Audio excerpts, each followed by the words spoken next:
Live start है ma'am, बोलिए आप। Good evening to all of you.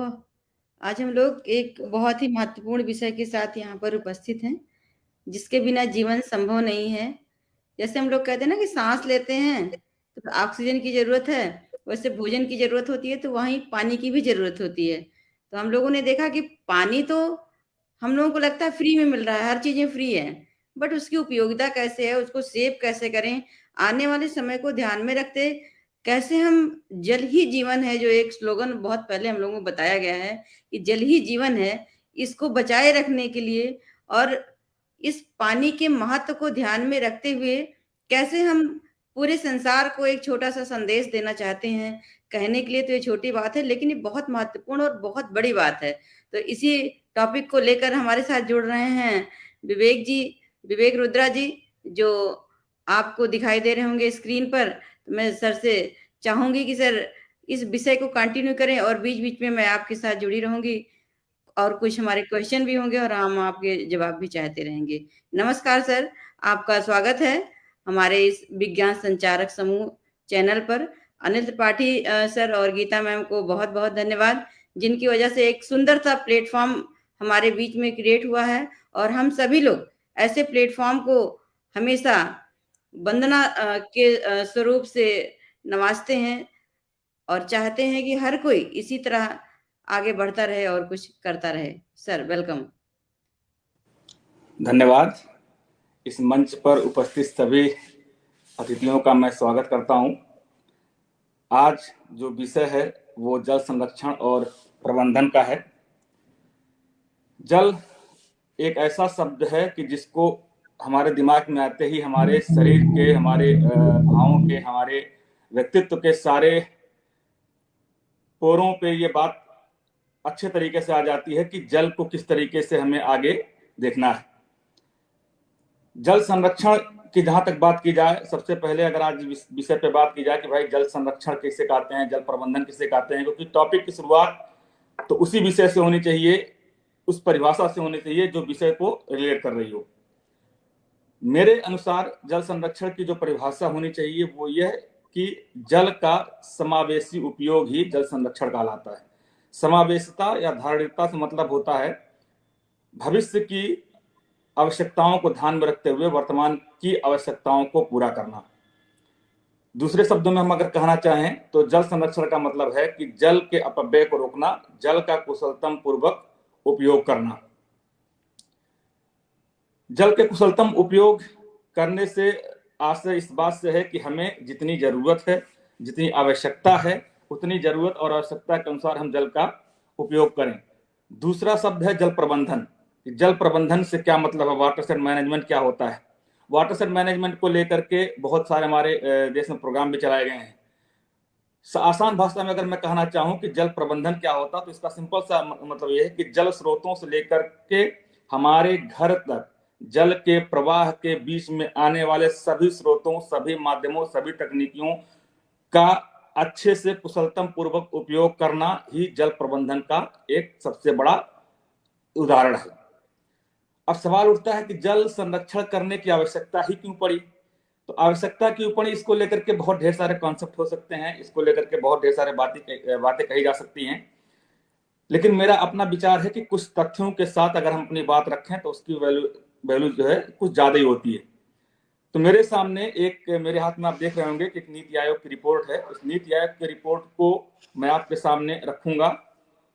साथ ही मैं कुछ यूएनओ की रिपोर्ट को भी आपके साथ साझा करूंगा, क्योंकि ये दोनों ऐसी संस्थाएं हैं जो एक राष्ट्रीय स्तर पर, एक अंतर्राष्ट्रीय स्तर पर अपनी ख्याति को मेंटेन की हैं। इन संस्थाओं की रिपोर्ट के आधार पर हम अपनी बात रखते हुए ये समझने की और समझाने की कोशिश करेंगे कि आखिर जल संरक्षण की आवश्यकता क्यों है। नीति आयोग की एक रिपोर्ट आई और रिपोर्ट में कहा गया कि देश में वर्ष 1994 में पानी की उपलब्धता प्रति व्यक्ति 6000 घन मीटर थी, जो वर्ष 2000 में 2300 घन मीटर रह गई तथा इसके वर्ष 2025 तक घट करके 1600 घन मीटर रहने का अनुमान है। आप समझ रहे हैं, 1994 में 6000 घन मीटर, 2000 में 2300 घन मीटर और 2025 का जो अनुमान है वो है 1600 घन मीटर। इसका मतलब यह है कि लगातार हमारे पानी के उपयोग करने की दक्षता पर पानी के स्रोत की संख्या कम होती जा रही है। वहीं रिपोर्ट में यह भी दर्शाया गया है कि भारत के शहरी क्षेत्रों में 970 लाख लोगों को पानी पीने का साफ पानी नहीं मिलता। वहीं अगर ग्रामीण क्षेत्रों की बात की जाए तो 70% ग्रामीण क्षेत्र के लोगों को प्रदूषित पानी पीने के लिए मजबूर होना पड़ रहा है। साथ ही इस रिपोर्ट में यह भी कहा गया है कि 33 करोड़ लोग सूखे वाली जगह पर रहने के लिए मजबूर हैं। दूसरा, अगर हम इस रिपोर्ट को थोड़ा और इलेबोरेट करें आपके लिए, मैं इसलिए इलेबोरेट कर रहा हूं ताकि हमें इसकी गंभीरता को समझ में आए, क्योंकि जब तक विषय की गंभीरता नहीं समझ में आएगी, जब तक हमें उसके प्रभाव नहीं दिखाई पड़ेंगे, तब तक उस विषय पे बात करने से, व्याख्यान करने से बहुत ज्यादा अर्थ निकलने वाला नहीं है। और रिपोर्ट ऑथेंटिक है, इसलिए मैं आपके साथ साझा कर रहा हूं। उसी रिपोर्ट में एक बात और कही गई है कि 2030 तक भारत में जल की मांग उसकी पूर्ति से लगभग दोगुनी हो जाएगी। मतलब आप समझिए कि भारत में जितनी जल की मांग है उसकी तुलना में आपूर्ति आधी रह जाएगी, यानी कि आधे से अधिक जनसंख्या को या तो प्रदूषित पानी पीना पड़ेगा या तो पानी के लिए आयात करना पड़ेगा पानी को, और इससे आर्थिक और सामाजिक दोनों स्थिति को खराब होने से कोई नहीं बचा सकता। दूसरा, अगर हम यूनाइटेड नेशन की रिपोर्ट की बात की जाए तो यूनाइटेड नेशन की एक रिपोर्ट में कहा गया है कि सन 2032 तक कई शहरों में डे जीरो लागू करना पड़ सकता है। डे जीरो क्या है मैं भी आपसे बात करूंगा। 2032 तक डे जीरो लागू करना पड़ सकता है, जिसके कारण विश्व की आधे से अधिक आबादी पीने के स्वच्छ पानी से वंचित हो जाएगी। ये यूएनओ की रिपोर्ट है। आप समझ सकते हैं कितनी गंभीरता है जल संरक्षण को लेकर के। डे जीरो जो शब्द यहाँ इस्तेमाल किया गया है, डे जीरो का मतलब होता है वह दिन जिस दिन से आपके हमारे घरों में के नलों में पानी का आना बंद हो जाए। जिस दिन से हमारे आपके घर के नलों में पानी आना बंद हो जाएगा, उस दिन को डे जीरो दिन माना जाएगा। और यूएनओ ने 2032 में इसकी संभावनाएं व्यक्त की है, और खासकर अफ्रीका के महाद्वीप में ऐसी संभावनाओं के आने की संख्या बहुत जल्दी है। तो इतने सब बातों से हमें यह समझ में आ चुका होगा कि आखिर जल संरक्षण की गंभीरता क्यों है और क्यों इसकी आवश्यकता है। और इसकी आवश्यकता और महत्ता को ही रेखांकित करने के लिए यूएनओ ने प्रतिवर्ष 22 मार्च को जल दिवस के रूप में मनाने की घोषणा की है। और हम प्रतिवर्ष जल दिवस मनाते हैं, और जल दिवस मना करके जल संरक्षण पर व्याख्यान करते हैं, फिर भूल जाते हैं। तो इन व्याख्यानों से सर एक मिनट, जैसे सबसे बड़ी आवश्यकता ये है कि इन सारी रिपोर्ट को जो हमारी आम जनता है, गांव की नॉर्मल जनता जो है, जो इससे बिल्कुल अनभिज्ञ है, जो पढ़े लिखे कुछ लोग हैं, उनमें से सभी को नहीं पता है। तो इसका उपयोग और जनता को कैसे जागरूक किया जाए, थोड़ा सा इस मुद्दे पर भी चर्चा किया जाए। 2 विषयों के माध्यम से हम जनता को जागरूक कर सकते हैं। पहला, कि जल संरक्षण जैसे महत्वपूर्ण विषय को पाठ्यक्रम में ही शामिल किया जाए, और इस पाठ्यक्रम को क्लास 6 से ही लागू किया जाए, और 6 से लेकर के 12 तक ग्रेजुएशन के स्तर पर भी वर्ष दर वर्ष जितने भी रिपोर्ट आंकड़े हैं उसको पब्लिश किया जाए। बजट में इसको शामिल किया जाए। हायर एजुकेशन में इस पे प्रॉपर एक सेगमेंट के तहत ट्रेनिंग ऑर्गेनाइज की जाए। दूसरा, रेडियो चैनलों के माध्यम से, समाचार के माध्यम से, व्यक्ति को नुक्कड़ नाटकों के माध्यम से जनता को जागरूक किया जाए। और इसको लेकर के सरकार गंभीर भी है, क्योंकि जल जीवन मिशन के तहत लगातार ऐसे प्रोग्राम सरकार चला भी रही है। अभी अभी हमने देखा कि अमेठी के धमरावा गांव में जल जीवन मिशन के तहत इस प्रोग्राम को संचालित भी किया गया, जहां प्रशिक्षण भी लोगों को दिया गया और सर्टिफिकेशन भी लोगों को किया गया है। ये एक अच्छा प्रयास है, लेकिन इस प्रयास को और गंभीरता से लोगों तक पहुंचाया जाए, इसलिए जरूरी ये है कि इसको व्यक्तिगत स्तर पर, ग्राम प्रधान लेवल पर, क्योंकि ग्राम प्रधान यानी कि पंचायती राज सिस्टम ऐसा सिस्टम है जो ग्रास रूट लेवल पर काम करने के लिए बनाया गया है। इसीलिए भारत के संविधान के त्रिस्तरीय व्यवस्था में, जिसमें संसद है, राज्य विधायिका है और पंचायती राज सिस्टम है, इन पूरे त्रिस्तरीय व्यवस्था में सिर्फ तृतीय स्टेट यानी कि पंचायती राज व्यवस्था को ही गवर्नेंस कहा जाता है। गवर्नेंस का मतलब होता है कि नीति निर्माण की प्रक्रिया में जब उस व्यक्ति को शामिल कर लिया जाए, उस व्यक्ति के राय को शामिल किया जाए, जो व्यक्ति इस गवर्नेंस के जिसके लिए ये नीति बनाई जा रही है। और पंचायती राज सिस्टम इसी गवर्नेंस को लागू करने का सबसे अच्छा उदाहरण है। थोड़ा सा यहीं रोकना चाहेंगे आपको। जो हमारी आज की ग्रामीण जनता है, थोड़ा सा हम अपने इस वीडियो के माध्यम से उसको हम संदेश भी देना चाहेंगे कि वो किन किन छोटे छोटे विषयों पर काम करे। जैसे कि गांव में सबके यहाँ नल है, आज के जमाने में टोटियां हैं, चलो ठीक है, नलकूप है, हैंडपंप है, भले ही हमारे पास कुएं नहीं है, फिर भी कुछ गांव में कुछ चीजें हैं, तो एक आम जनता भी हमारे साथ जुड़ रही है, बहुत सारे लोग हमारे साथ लाइव भी जुड़ रहे हैं। तो इन छोटे छोटे जो महत्वपूर्ण विषय हैं, जैसे कि शौचालय, किचन, गार्डनिंग, इन सब मुद्दों पर थोड़ा सा बृहद चर्चा करना चाहेंगे आपसे कि बेहतर तरीके से लोग छोटी छोटी बातों पर ध्यान दें और उसको अपने डेली लाइफ में प्रयोग करें। जी बिल्कुल, मैं आज इस चैनल के माध्यम से जल संरक्षण के उपायों पर चर्चा करूंगा, और जल संरक्षण के उपायों पे मैं उन विषयों पे, उन माध्यमों पे चर्चा करूंगा जिसको हमें अपने व्यक्तिगत लेवल पे करने की जरूरत है। क्योंकि जब हम ये कहते हैं कि जल ही जीवन है और जीवन हमारा है, तो हमें अपने जीवन को संरक्षित करने के लिए किसी तीसरे व्यक्ति पे अपनी निर्भरता को सुनिश्चित नहीं करना होगा। हमें खुद की जिम्मेदारी निभानी होगी, और खुद की जिम्मेदारी निभाते हुए हमें इस पे काम करना होगा। हम इस बात से पल्ला नहीं झाड़ सकते कि सरकार ने काम नहीं किया, सरकार को उसके लिए आगे आना चाहिए। कोई भी नियम, कोई भी कानून, कोई भी रूल रेगुलेशन तब तक प्रतिफलित नहीं हो सकते जब तक जनता उसको अपने ऊपर खुद प्रतिफलित करने के लिए तैयार ना हो। शासन या तो डंडे के दम पे चल सकता है, या तो लोकतांत्रिक व्यवस्था के तहत चल सकता है। और भारत लोकतांत्रिक देश है, जहां डंडे का इस्तेमाल हम नहीं कर सकते। हम आपको जागरूक कर सकते हैं, हम आपके लिए कानून बना सकते हैं, हम आपको इस बात के लिए इंडिकेट कर सकते हैं कि देखिए समस्या बहुत गंभीर है, और इस गंभीरता को दिखाने के लिए नीति आयोग लगातार रिपोर्ट जारी कर रही है। जल जीवन मिशन के तहत लगातार हमें बताया जा रहा है कि जल के अपव्यय को आप रोकिए, क्योंकि जल का अपव्यय रोकना ही एकमात्र और सबसे प्रभावी विकल्प है जल संरक्षण का, बजाय इसके कि हम तकनीकी का विकास करके पानी, समुद्री पानी को प्यूरिफाई करें और उनका इस्तेमाल करें। समुद्री पानी को प्यूरिफाई करके हम इस्तेमाल तो कर सकते हैं, लेकिन सिर्फ पीने में कर सकते हैं। वो बहुत ही कॉस्ट इफेक्टिव नहीं हो पाएगा। कृषि में हम उसका इस्तेमाल नहीं कर सकते। वो कृषि में इस्तेमाल करने के लिए हमें बहुत बड़ी मात्रा में प्यूरिफायर की व्यवस्था करनी पड़ेगी, जो कि संभव नहीं है, वैचारिक रूप से भी और प्रैक्टिकल रूप से भी। तो आज इस चैनल के माध्यम से मैं बात करूंगा जल संरक्षण के कुछ ऐसे उपायों पे जिसपे हम आप लोग लगातार करते भी हैं, लेकिन उसको मेंशन नहीं कर पाते। जैसे जब हम जल संरक्षण के उपायों की बात करते हैं, तो सबसे पहले हमारे दिमाग में बचपन में किताबों में भी, और हमारे सेमिनार्स में भी, और हमें बड़े बड़े वक्ताओं के द्वारा भी कुछ तीन भारी शब्द बताए जाते हैं। जैसे RRR मतलब क्या करिए, आप उसको रिसाइकिल करिए, उसको रिस्टोर करिए, उसको रीयूज करिए। ये टेक्नोलॉजी, ये शब्द बहुत अच्छे हैं, इनका इस्तेमाल किया भी जाना चाहिए। लेकिन जब एक आम व्यक्ति को, ग्रामीण पृष्ठभूमि के व्यक्ति को पहली बार तो इस RRR का मतलब समझ में नहीं आता। दूसरी बात यह है कि जैसे ही ये शब्द हमारे सामने आते हैं, हमारी एक मनोदशा स्वतः ऐसी बन जाती है कि इन शब्दों के आधार पर जल संरक्षण करने की व्यवस्था सरकार की है, ना कि मेरी। जब तक ये बात हमें समझ में नहीं आएगी कि जल संरक्षण की भूमिका में जितनी सरकार की भूमिका है, उससे कहीं ज्यादा भूमिका हमारी है, तब तक जल संरक्षण पे ऐसे स्लोगन बनते रहेंगे, और जल संरक्षण के लिए हम हर साल 22 मार्च को जल दिवस मना करके और खा के सो जाएंगे।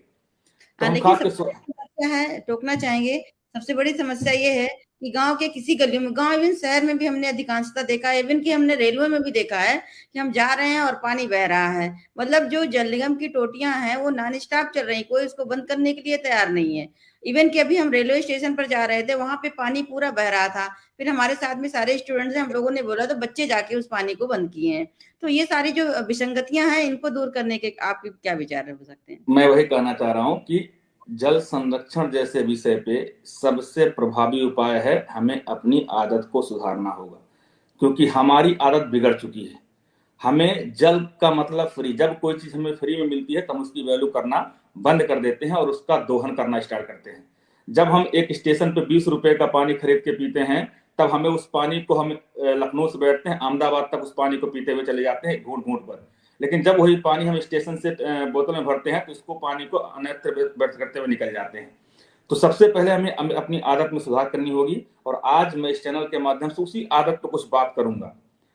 तो मैं अपने जल संरक्षण के उपायों में जो सबसे पहला उपाय बताना चाहूंगा वो यही है कि जैसे मैं नेचुरली कहता हूं कि मुझे अपनी आदत को सुधार करना है।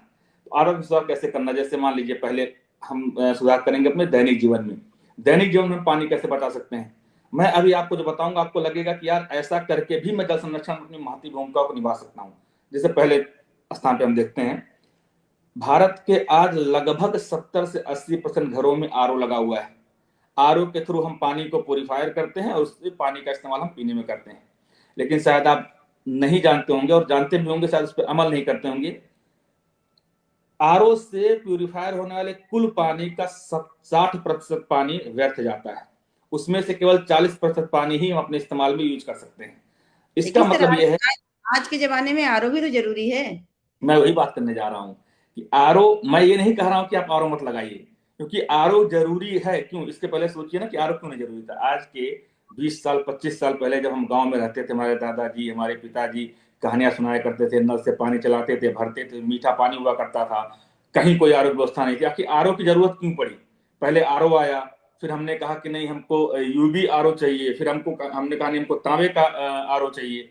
ये आरओ की प्रक्रिया ही तब आई जब हमने जल का अत्यधिक दोहन किया और जल समाप्त होने लगा, और जल में, सतही जल में हमारे जो फर्टिलाइजर्स वो मिलने लगे और जल प्रदूषित होना स्टार्ट हो गया। अगर जल की मात्रा पर्याप्त होती, जल संरक्षण हम अच्छे से कर रहे होते, जल का हम सतत या समावेशी तरीके से उपयोग कर रहे होते, तो शायद आज हमें प्यूरीफायर की जरूरत नहीं पड़ती। लेकिन कोई बात नहीं, समय वैज्ञानिकता के साथ चीजें बदलती रहती हैं।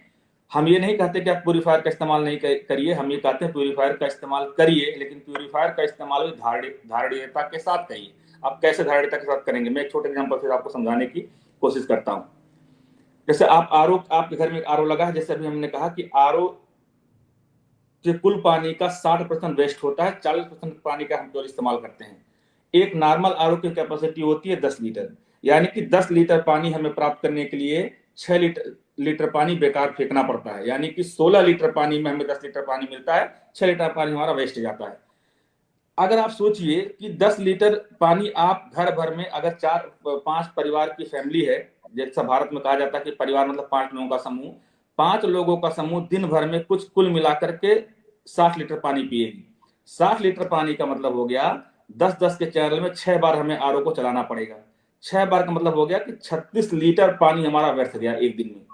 आप सोचिए कि अगर इस 36 लीटर पानी को हम कंजर्व करते, इस 36 लीटर पानी को हम अपने पास स्टोर करते, और इस स्टोर किए हुए पानी का हम इस्तेमाल किसी अन्य काम में करते, तो शायद हम पानी के संरक्षण में अपनी उपयोगिता सुनिश्चित कर पाते। अब आरओ से स्टोर किए गए पानी को हम कहाँ कहाँ इस्तेमाल कर सकते हैं? हम आरओ से स्टोर किए गए पानी को कपड़ा धुलने में इस्तेमाल कर सकते हैं। हम आरओ से स्टोर किए गए पानी को पोछा लगाने में कर सकते हैं। हम आरओ से स्टोर किए गए पानी को गार्डनिंग में इस्तेमाल कर सकते हैं। आरओ से स्टोर किए गए पानी को हम गाड़ियों को धुलने में इस्तेमाल कर सकते हैं। और आरओ से स्टोर किए गए पानी को हम ऐसे पशुओं के अगर काम में इस्तेमाल कर सकते हैं। अब इसको मैं थोड़ा आपको मैथमेटिकल रूप से समझाने की कोशिश करता हूँ। जैसे देखिए, मान लीजिए मेरे घर में 100 लीटर की एक टंकी है, और मुझे अपने दिन भर के रूटीन में 6 बार चलाना पड़ा, यानी कि 60 लीटर पानी हमने आरओ में इस्तेमाल कर लिया। और मुझे अपने दैनिक काम, पोछा लगाने में, गाड़ियां धुलने में, कपड़े धुलने में 40 लीटर पानी चाहिए था, तो 40 लीटर पानी हमने अपना उसमें इस्तेमाल कर लिया। यानी कि हमने दिन भर में 100 लीटर पानी का इस्तेमाल कर लिया ना। दिन भर में हमने 100 लीटर का पानी इस्तेमाल कर लिया। कैसे किया? 60 लीटर पानी का इस्तेमाल हमने किया आरओ में, और 40 लीटर पानी का इस्तेमाल किया हमने अन्यत्र काम में। 100 लीटर पानी आपका इस्तेमाल हो गया, 100 लीटर में टंकी आपकी खाली हो गई। अब दोबारा इस्तेमाल करने के लिए आपको टंकी को भरना पड़ेगा। लेकिन आप इसको उल्टा समझिए कि जब हमने 60 लीटर पानी आरओ के लिए लिया, तो उसमें से 36 लीटर पानी हमारा बच गया ना। 36 लीटर हमारा पानी बच गया। अगर हम उसको स्टोर कर रहे हैं, तो जैसे ही 36 लीटर बचा, हमें एक्स्ट्रा काम के लिए कितना चाहिए? 40 लीटर पानी चाहिए। तो 36 तो हमारा इधर से कवर हो गया, और 4 हमें केवल टंकी से निकालना पड़ेगा। इसका मतलब क्या हो गया कि कुल मिलाकर के हमने केवल 64 लीटर पानी का इस्तेमाल किया। 24 लीटर पानी अभी भी हमारे 36 लीटर पानी अभी हमारे टंकी में बचा हुआ है। तो 36 लीटर एक दिन में हमने अपनी टंकी में सेव कर लिया। आप समझ पा रहे हैं ना इस बात को? 36 लीटर पानी हमने कंजर्व कर लिया एक दिन में। अगर आप 30 दिन की बात करिए, तो लगभग हम 1000 लीटर पानी को क्या किए? कंजर्व किए। 1000 लीटर पानी को क्या किए? संरक्षित कर लिए। इसके कई फायदे आप देखिए। पहला तो आपने जल संरक्षण में अपनी भूमिका निभाई, दूसरा, बार बार आपको टंकी नहीं चलानी पड़ी। जब आप बार बार टंकी नहीं चलाएंगे तो आपको बार बार मोटर नहीं चलाना पड़ेगा। आप बार बार मोटर नहीं चलाएंगे तो आपको बार बार बिजली का बिल नहीं देना पड़ेगा। आपके बिजली के बिल की लागत भी क्या हो जाएगी, घट जाएगी। इस तरह आपके इकोनॉमिक क्राइसिस पे इकोनॉमिक दबाव भी आपका क्या होगा, कम होगा। दूसरी तरफ बार बार अगर आप मोटर नहीं चला रहे हैं तो मोटर घर्षण से होने वाले उसकी क्षति भी आप क्या करेंगे, कम करेंगे। तो आप सोचिए कि एक घर में लगे हुए नॉर्मल आरओ के पानी को संरक्षित करके आपने कितना इनडायरेक्टली सपोर्ट कर दिया अपने इकोनॉमिक पे, अपने देश की सामाजिक व्यवस्था को मेंटेन करने में, अपने घर की व्यवस्था को मेंटेन करने में। एक बहुत छोटा सा एग्जांपल था आरओ का। इसी तरह दूसरा एग्जांपल मैं आपको बोलता हूं। जब हम छोटे थे, हम गांव में जाते थे और हम सुबह उठे, ब्रश करना है या शेविंग करना है या मुंह धुलना है तो हम नल से पानी को भरते थे और मग में पानी को लेके आते थे। एक ही मग के पानी में हम ब्रश भी कर लेते थे, मुंह भी धुल लेते थे। और अगर पिताजी वगैरह लोगों को शेविंग करनी होती थी तो एक ही मग में वो शेविंग भी कर लेते थे। हम आज भी गांव में जाते हैं या आप सभी भी जाते होंगे, तो जब आपको नल से पानी चलाना होता होगा तो आप एक ही मग में सारा काम कर लेते होंगे। लेकिन जब इस शहरी व्यवस्था में हमारे घरों में टोटी का प्रवेश हुआ, देखिए टोटी का प्रवेश, अभी मैं नहीं कहूंगा कि घर में टोटी नहीं लगनी चाहिए, टोटी लगनी इसलिए चाहिए क्योंकि हमने जल को इतना अत्यधिक दोहन कर लिया है कि अब शहर में तो छोड़िए, गांव में भी कई एरिया में नल से पानी निकालना बहुत कठिन है। नल से पानी निकालने की लागत बहुत ज्यादा है, तो हमें अनचाहे ही मोटर लगाना पड़ेगा। और जब मोटर लगाना पड़ेगा तो टंकी लगानी पड़ेगी, टंकी लगानी पड़ेगी तो टंकी से अपने पास पानी का इस्तेमाल करने के लिए हमें टोटियों का इस्तेमाल करना पड़ेगा। तो हम अब क्या कर रहे हैं कि हमने अपनी आदत को कर लिया खराब। आदत खराब कैसे कर लिया, हमें नल चलाना नहीं है, नल नहीं चलाना पड़ा तो हमें पानी की वैल्यू पता है नहीं। हम अब जब बस ब्रश करने जाते हैं, मुंह धुलने जाते हैं, शेविंग करने जाते हैं, तो हमने जैसे मान लीजिए हम ब्रश करने गए, हमने साबुन मुंह धुलने का हमने टोटी खोला, पानी लिया, मुंह पे मारा, फिर उसके बाद साबुन लिया, साबुन को रब किया, फेस को रब किया, फिर पानी लिया, फिर मुंह पे पानी मारा और धुलते रहे। जब तक हम मतलब पहली बार पानी मारने से लेकर के और लास्ट समय जब तक हम अपना मुंह पूरी तरीके से धुल नहीं लेते तब तक हम नल को बंद नहीं करते। नल लगातार चलता ही रहता है। आप इस बात को मानते हैं? आप घर में करके देखिएगा, प्रैक्टिकली आपको समझ में आएगा कि आप खुद ऐसा करते हैं। आज से मेंशन करिए हमारी बातों को। लेकिन क्या आप जानते हैं कि एक नॉर्मल टोटी से 1 मिनट में 4 से 5 लीटर पानी का बहाव होता है। और मेरा औसतन मानना है कि कोई भी व्यक्ति मुंह धुलने में कम से कम 5 मिनट तो लगाता ही लगाता है। अब आप सोचिए कि अगर आपने 5 मिनट तक टोटी खोले रखा तो यानी कि 1 मिनट में अगर 5 लीटर पानी बह रहा है तो 5 मिनट में 25 लीटर पानी को आपने बहाया। लेकिन वहीं जब आप मग में पानी को लेकर के अपने मुंह को धुलते हैं तो एक मग औसतन 1 लीटर का होता है। मैक्सिमम 1 या 2 मग में आप अपने मुंह को भी धुल लेते हैं अच्छे तरीके से, और 1 से 2 मग में आप अपनी शेविंग को भी कर लेते हैं। तो आप सोचिए कि आप जहां 2 लीटर में आप मुंह धुलते थे, आज वहां आप 25 लीटर में अपने काम को पूरा कर पा रहे हैं। क्यों? क्योंकि आपने आदत खराब कर ली। बस आप 1 सेकंड के लिए नल नहीं बंद करना पसंद कर रहे हैं। आप सोचिए कि अगर एक घर में 5 लोग हैं, मैं बार बार इन शब्दों को इस्तेमाल करूंगा क्योंकि मेरा मानना है कि जब आपके ऊपर आर्थिक दबाव पड़ता है ना तो बहुत सी चीजें आप अपने आप कंट्रोल करना स्टार्ट कर देते हैं। आर्थिक दबाव आपको बहुत कुछ सिखा जाती है। तो जैसे घर में 5 लोग हैं और 5 लोगों ने मान लीजिए एक बार मुंह धुला, तो 25 बच्चे 125 लीटर पानी का इस्तेमाल आपने एक दिन में किया। और जबकि अगर 5 लोग मग से पानी का इस्तेमाल करते या टोटी बंद कर देते, जब जब जरूरत होती तब तक खोलते, तो शायद एक व्यक्ति 2 लीटर का इस्तेमाल कर रहा है तो 5 व्यक्ति 10 लीटर का इस्तेमाल करता। जहां आप 10 लीटर में अपने कार्य से निवृत्त हो सकते थे, वहां आपने 125 लीटर का इस्तेमाल किया, यानी कि 115 लीटर पानी एक दिन में आपने व्यर्थ किया। 30 दिन का आंकड़ा लगा लीजिए तब तो लगभग 30,000 लीटर पानी आपने ऐसे ही बहा दिया, जिसका मूल्य शायद आप नहीं लगा पा रहे हैं। बड़ा इस मूल्य बहुत इस मूल्य को और छोटी छोटी लोग ध्यान नहीं देते। और वास्तव में जब कैलकुलेशन देखा तो जाके आंख खुलती है कि वास्तविकता यही है कि हमें इन छोटी छोटी बातों को बहुत ही गंभीरता से लेना चाहिए।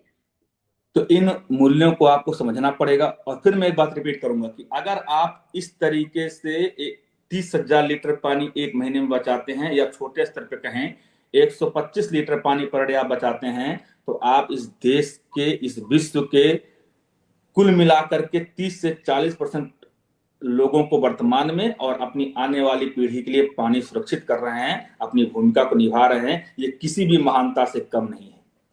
दूसरा, जब आप पानी बचाएंगे तो आपकी टंकी, फिर वही मैं रिपीट करूंगा बार बार, क्योंकि मेरा मानना है कि जब आर्थिक दबाव पड़ता है ना, तो बहुत चीजें हम अपने आप सीख जाते हैं। कोरोना ने जब आर्थिक दबाव को पैदा किया तो हमें अपने खर्चों को कम करना आ गया। तो मैं वही आपसे कहता हूं कि आप, फिर वही काम होगा कि आप देखिए, जब आप, या अब विकल्प क्या है कि हम क्या भैया टोटी ना लगाएं? नहीं, आप टोटी लगवाइए, अच्छे तरीके से लगवाइए, लेकिन टोटी से आप मग में पानी निकाल के मुंह धुल लीजिए। मग में नहीं लेना चाहते हैं तो टोटी से पानी लीजिए, जब जरूरत हो तो खोलिए, जब जरूरत हो तो बंद कर दीजिए। सिंपल सी बात, 1 सेकंड का काम। आपने मुंह पे पानी मार, ऐसे मुंह पे पानी मारा, कितना सेकंड लगेगा भैया? 2 सेकंड में टोटी बंद करिए, साबुन लीजिए, खूब रगड़िए, दिन भर रगड़िए, 5 मिनट नहीं 15 मिनट रगड़िए, क्या किसने रोका है? फिर जब आपको जरूरत पड़े फिर अपना टोटी खोलिए, फिर पानी मारिए, फिर बंद करके निकल जाइए। तो एक छोटी सी घटना से आप सोचिए कितना। मैं इसलिए इन चीजों पर बात करना चाह रहा हूं, क्योंकि बाकी जल संरक्षण के जो उपाय हैं वो आपको बड़े बड़े उपाय किताबों में, नेट पर हर जगह मिल जाएंगे। मैं ये चाहता हूं कि सोचिए, अगर मैं विवेक रुद्रा एक दिन में अपने घर में एग्जाम्पल के तौर पर 100 लीटर पानी हमने एक दिन में बचाया। इस भारत में 1 अरब 21 करोड़ जनसंख्या है। 1 अरब 21 करोड़ जनसंख्या गुणे 100 कर लीजिए, शायद मैं गिनती भी नहीं कर पाऊंगा, उतना पानी हम एक दिन में बचाएंगे, उतना लीटर पानी। आप समझ सकते हैं, पानी की समस्या जड़ से खत्म हो जाएगी। पानी की कोई समस्या ही नहीं है। पानी की समस्या तब तक है जब तक हम अपने आदत में सुधार नहीं कर रहे हैं। तो उस पानी को आप बचाइए। पानी बचेगा तो जल संरक्षण में अपनी भूमिका निभाएंगे, और जब आप इस तरह के करेंगे तो आपको बार बार मोटर नहीं चलाना पड़ेगा, आपकी बिजली का बिल बढ़ा हुआ नहीं आएगा। आप उस बचे हुए पैसे का इस्तेमाल अपने मानव संसाधन को मानव पूंजी में कन्वर्ट करने के लिए करेंगे। अब छोटा सा मैं डेफिनेशन आपको देना चाहूंगा कि मानव पूंजी, मानव संसाधन मानव पूंजी में कैसे कन्वर्ट होती है। हम आप मानव संसाधन है, जीवित प्राणी जो है वो मानव संसाधन है, क्योंकि इसका इस्तेमाल मानवता के लिए किया जा रहा है। लेकिन जब मानव संसाधन में आप शिक्षा, स्वास्थ्य और कौशल, ये तीनों अटैच करते हैं, तब वह मानव संसाधन मानव पूंजी में कन्वर्ट हो जाती है। इसका मतलब क्या? Human resource plus education plus health plus skill development equal to human capital. तो मेरा बच्चा ह्यूमन रिसोर्स रहेगा या ह्यूमन कैपिटल, ये डिपेंड ये करता है कि मैं अपने संसाधनों का उपयोग कैसे करता हूं। अगर मैं अपने संसाधनों का उपयोग सस्टेनेबल रूप से करता हूं, समावेशी रूप से करता हूं, तो मेरे बच्चे के लिए वो संसाधन पर्याप्त रूप में उपलब्ध रहेंगे और उनको इस्तेमाल करते हुए अपने आप को वो स्मार्ट बना सकेगा। लेकिन अगर मैंने संसाधन का खूब छोटा ही इस्तेमाल कर लिया, भोग कर लिया अधिकतम, तो मेरे बच्चे के लिए वो संसाधन नहीं बचेगा, और मेरा बच्चा अपने पूरे जीवन के मैक्सिमम पार्ट को उस संसाधन को जुटाने के जद्दोजहद में खत्म कर देगा, और वो गरीबी और अशिक्षा, आत्महत्या, इन सब के चीजों के आगे बढ़ना स्टार्ट कर देगा।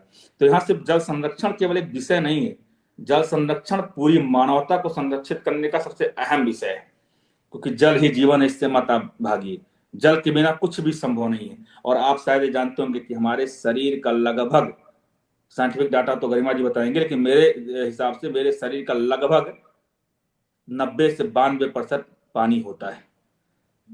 इसको आप मत भूलिए। दूसरा, इसी तरीके से मैं आपको दूसरा एग्जांपल देना चाहूंगा। बचपन में हम नहाने, अब हम आपको कनेक्ट करते हैं। मैं सो के उठा, ब्रश किया, मुंह धुल लिया, यहाँ पानी बचा लिया। अब मुंह धुलने के बाद हम कहाँ जाएंगे? वॉशरूम में जाएंगे। पहले वॉशरूम में जाएंगे, अब वॉशरूम में हम गए। पहले के जमाने में वॉशरूम खेतों में जाया करते, उसकी बात हटा दीजिए, तो सही तरीके नहीं थे। लेकिन जब गांव में भी आज भी जब वॉशरूम बने हुए हैं, तो मैं देखता हूं कि अगर इस मामले में बात करूं तो शहर के लोगों से ज्यादा कल्चर ग्रामीण पृष्ठभूमि के लोग हैं। क्यों? आप सोचिए, उनके यहाँ फ्लैश होने के बाद भी उनके घर के वॉशरूम में टोटी लगी है, टोटी के नीचे बाल्टी लगी है। आज भी उसी बाल्टी से अपने वॉशरूम को साफ भी करते हैं, उसी बाल्टी से पानी भर के अपने उसमें डाल देते हैं।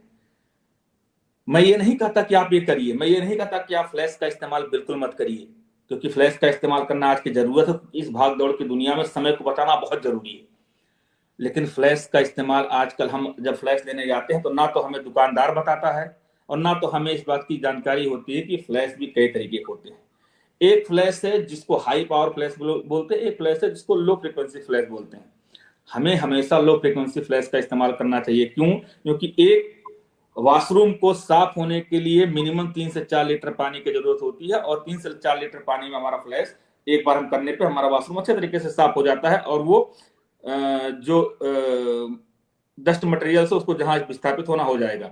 लेकिन हमारे घरों में जो फ्लैश लगे होते हैं उनकी नॉर्मल कैपेसिटी 8 से 10 लीटर की होती है, क्योंकि वो हाई फ्रिक्वेंसी फ्लैश होते हैं। हम उनको एक बार जब प्रेस करते हैं तो आप देखिए अमूमन लगभग कुछ नहीं तो 50 से 60 सेकंड तक वो फ्लैश नॉन स्टॉप चलता रहता है। तो हमें क्या करना चाहिए? हमें फ्लैश बंद कर देना चाहिए? नहीं, ये अवैज्ञानिकता है। हमें लो फ्रीक्वेंसी के फ्लैश का इस्तेमाल करना चाहिए, क्योंकि वॉशरूम को साफ करने के लिए 3 से 4 लीटर पानी बहुत ही पर्याप्त है। अगर आप ऐसा करते हैं तो फिर मैं आपको कैलकुलेशन करता हूं कि 10 लीटर की जगह पर आप 3 लीटर या 5 लीटर का इस्तेमाल करते हैं। एक व्यक्ति अगर घर में है, भारतीय पारिवारिक परिभाषा के हिसाब से 5 लीटर पानी उसने सेव किया, और आप 2 बार तो नॉर्मली जाएंगे, इस हमारा मानना है। तो एक दिन में सुबह 25 लीटर बचा, शाम को 25 लीटर बचा, 5 आदमी को मिला करके, तो 50 लीटर एक दिन में आप बचाएंगे। 1500 लीटर आप एक महीने में पानी को सेव करेंगे, और इस तरीके से पानी के कंजर्वेशन में आप अपनी भूमिका को सुनिश्चित कर पाएंगे। और इसके कई इनडायरेक्ट लाभ भी। पहला लाभ क्या है कि अगर आप मैक्सिमम पानी का इस्तेमाल करते हैं तो जाहिर सी बात है आपका जो सेप्टिक टैंक है वो बहुत जल्दी भरने की इसकी संभावनाएं रहती हैं। इससे आपके घरों में, कई बार मैं देखता हूं शहरों में बरसात के दिनों में ओवरफ्लो की संभावनाएं बढ़ जाती हैं। और दूसरी समस्या आती है कि वॉशरूम का पानी कहीं ना कहीं हमारे जल स्रोतों में मिक्स हो जाता है, और उससे हमें प्रदूषित पानी को पीने के लिए मजबूर होना पड़ता है। तो एक तो ये समस्या नहीं होगी, बीमारियों से आप बचेंगे। तीसरी सबसे बड़ी बात यह है कि फिर वही बात मैं आपसे कहूंगा कि आप पानी बचाएंगे तो आपको बार बार टंकी नहीं भरनी पड़ेगी, आपको बिजली बिल आपका कम आएगा। बिजली बिल पे मैं बार बार इसलिए फोकस कर रहा हूं क्योंकि आर्थिक कंडीशन को थोड़ा सा आप समझिए कि आप क्या क्या कर सकते हैं। दूसरा, अब आप वॉशरूम भी कर लिए तो आप नहाएंगे भी। आप सोचिए, मैं कनेक्ट कर रहा हूं, इसलिए कनेक्ट कर रहा हूं ताकि आपको याद रहे। जब भी आप अपने घर में आप कल से नित्य क्रिया करने जाए तो आपको लगे अरे टोटी खोलते ही तो मुझे ये बताया गया था, फ्लश करते समय ये बताया गया था, अब इसके बाद क्या करना है, इसके बाद नहाएंगे आप। तो जब हम छोटे थे ना तो एक बाल्टी पानी में आधी बाल्टी में नहा लेते थे और आधी बाल्टी में कपड़े धुल के निकल जाते थे।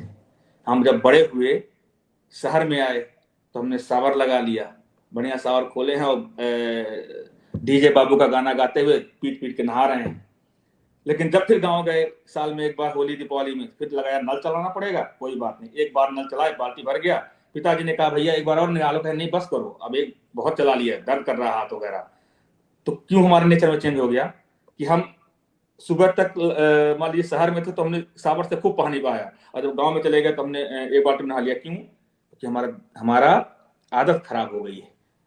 सर हमारी ऐसा आदत नहीं, ऐसा गांव में आज की सिचुएशन बताएं, जो हमारा हैंड पाइप है, हर हैंड पाइप में मोटर लगे हुए हैं, और अगर आपको हाथ में धुलना है, पैर में धुलना है, इवन की मंजन करना है ना, तो सीधे एक लोटा पानी के लिए मोटर चलाते हो, कम से कम 15 बाल्टी पानी वहां नुकसान और भी होता होगा, एवरेज नहीं लगा पा रहे हैं। तो ये भी जो हमारी आदत है ये भी तो कहीं ना कहीं खराब है। ऐसा नहीं यही कर मैं सकते गाँव वाले नहीं फेंक रहे हैं, गाँव वाले शहर से ज्यादा पानी नुकसान करते हैं। नहीं नहीं आप गाँव में जाके तो देखिए। मैं यही बात आपसे कह रहा हूं, आज भी गांव में, गांव के कुल जनसंख्या का लगभग 30 से 4, मैं बिल्कुल इस बात से नहीं करता क्या खराब है, उसी पे मैं आगे बात करने जा रहा हूं। लेकिन तब भी अभी मैं गांव जाता हूं, सबसे बड़ी समस्या तो गांव में आज भी यह है कि 30 से 40% घरों में ही मोटर लगे हुए हैं नलों में। दूसरा ये है कि आज भी गांव में मैं देखता हूं टंकियां अगर लगी हुई हैं तो लोग टोटी का इस्तेमाल ही करते हैं, क्योंकि लाइट की समस्या भी विद्यमान है। इन सबको भी दूर हटा दिया जाए तो जो मेरा कहना यह है कि जब हम सावर से नहाते हैं तो एक नॉर्मल सावर जो है वो 1 मिनट में 40 से 50 लीटर पानी को बहाव रखता है वो। तो जब हम नहाते हैं तो हमारा फिर हम जो काम हमने मुंह धुलने में किया वही काम नहाने में करते हैं। क्या करते हैं, हम गए बाथरूम में, सावर खोल दिया, फिर हमने टॉवल ढूंढना स्टार्ट किया, सावर से अपने शरीर को भिगाया, फिर हमने साबुन लिया, साबुन को लगाया, फिर नहाया, फिर नहा के निकले। ऐसा प्रक्रिया में मैं एक मान लेता हूं अमूमन कि आपको 5 मिनट लगता है। मेरा ये डाटा है, मैं जितने भी डाटा आज आपको दूंगा आप जाकर मिनिस्ट्री के वेबसाइट पे या इंडिया पोर्टल के वेबसाइट पे आप चेक कर सकते हैं। एक सावर से अमूमन 1 मिनट में 40 से 50 लीटर पानी का बहाव होता है। अगर आप 5 मिनट भी नहाते हैं तो मतलब आपका है कि आपने 250 लीटर पानी का बहाव किया।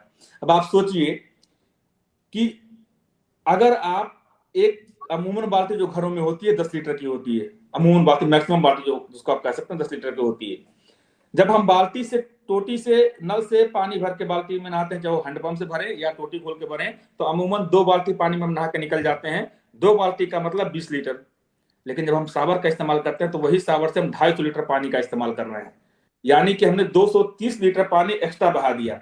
तो हम क्या करें, शावर का इस्तेमाल नहीं करें? तो फिर हम वही कहेंगे कि भैया करिए, बिल्कुल करिए, क्योंकि शावर से आप बहुत जल्दी नहा के निकल सकते हैं। टोटी से जहां 15 मिनट लगेगा, वहां शावर से 5 मिनट निकल सकते हैं। लेकिन करना क्या चाहिए, आपके पास 3 विकल्प है। देखिए, इससे आप डिनाई नहीं कर सकते कि अगर आज अपनी आदत नहीं सुधारे आप कि भैया नहीं मैं शावर से नहाऊंगा, मैं टोटी से नहीं नहाऊंगा, तो आज आप शावर से नहाइए। यूएनओ की रिपोर्ट के अनुसार, नीति आयोग की रिपोर्ट के अनुसार 2030 में आपको जाकर के बगल के तालाब से या बगल के नदी से पानी भर के लाके बाल्टी से नहाना पड़ेगा। तो क्या करना चाहिए? 3 काम आप कर सकते हैं। पहला, या तो आप शावर की जगह पे बाल्टी और नल से, टोटी से पानी भर के बाल्टी से नहाइए, या तो आप अपनी आदत में सुधार करिए। 2 तरीके का। पहला सुधार ये करिए कि आप जितनी पहले अपने बाथरूम में जरूरत की चीजें इकट्ठा कर लीजिए, फिर आप नहाना स्टार्ट करिए। और जब आप साबुन लगाइए, साबुन लगा करके नहाने तक की प्रक्रिया में जो ड्यूरेशन आपका लग रहा है, उस ड्यूरेशन में शावर को बंद रखिए। फिर जब आप साबुन लगा कर रेडी हो जाइए, फिर आप शावर को इस्तेमाल स्टार्ट करिए और नहा के निकल जाइए। तीसरा यह है कि आप छोटे शावर का इस्तेमाल करिए। मैं भी आपकी बात से सहमत हूं, लेकिन मैं गांव में कई घरों में नहाया हूं, जा चुका हूं। हमने यहाँ छोटे शावर देखे हुए हैं।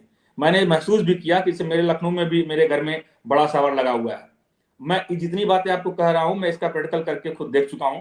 एग्जाम्पल की तरह मैं आपको बताता हूँ। अमूमन मैं घर पे अकेले रहता हूँ, तो मेरे यहाँ जब आरओ लगा हुआ है, तो मैं ऐसे कहीं स्टेटमेंट दे रहा था इसी जल संरक्षण पे, तो किसी बच्चे ने हमसे पूछ लिया कि क्या प्रैक्टिकली सर ये संभव है कि आरओ से इतना पानी बचता है? तो हमने कहा बिल्कुल संभव है, क्यों नहीं पानी बचता है।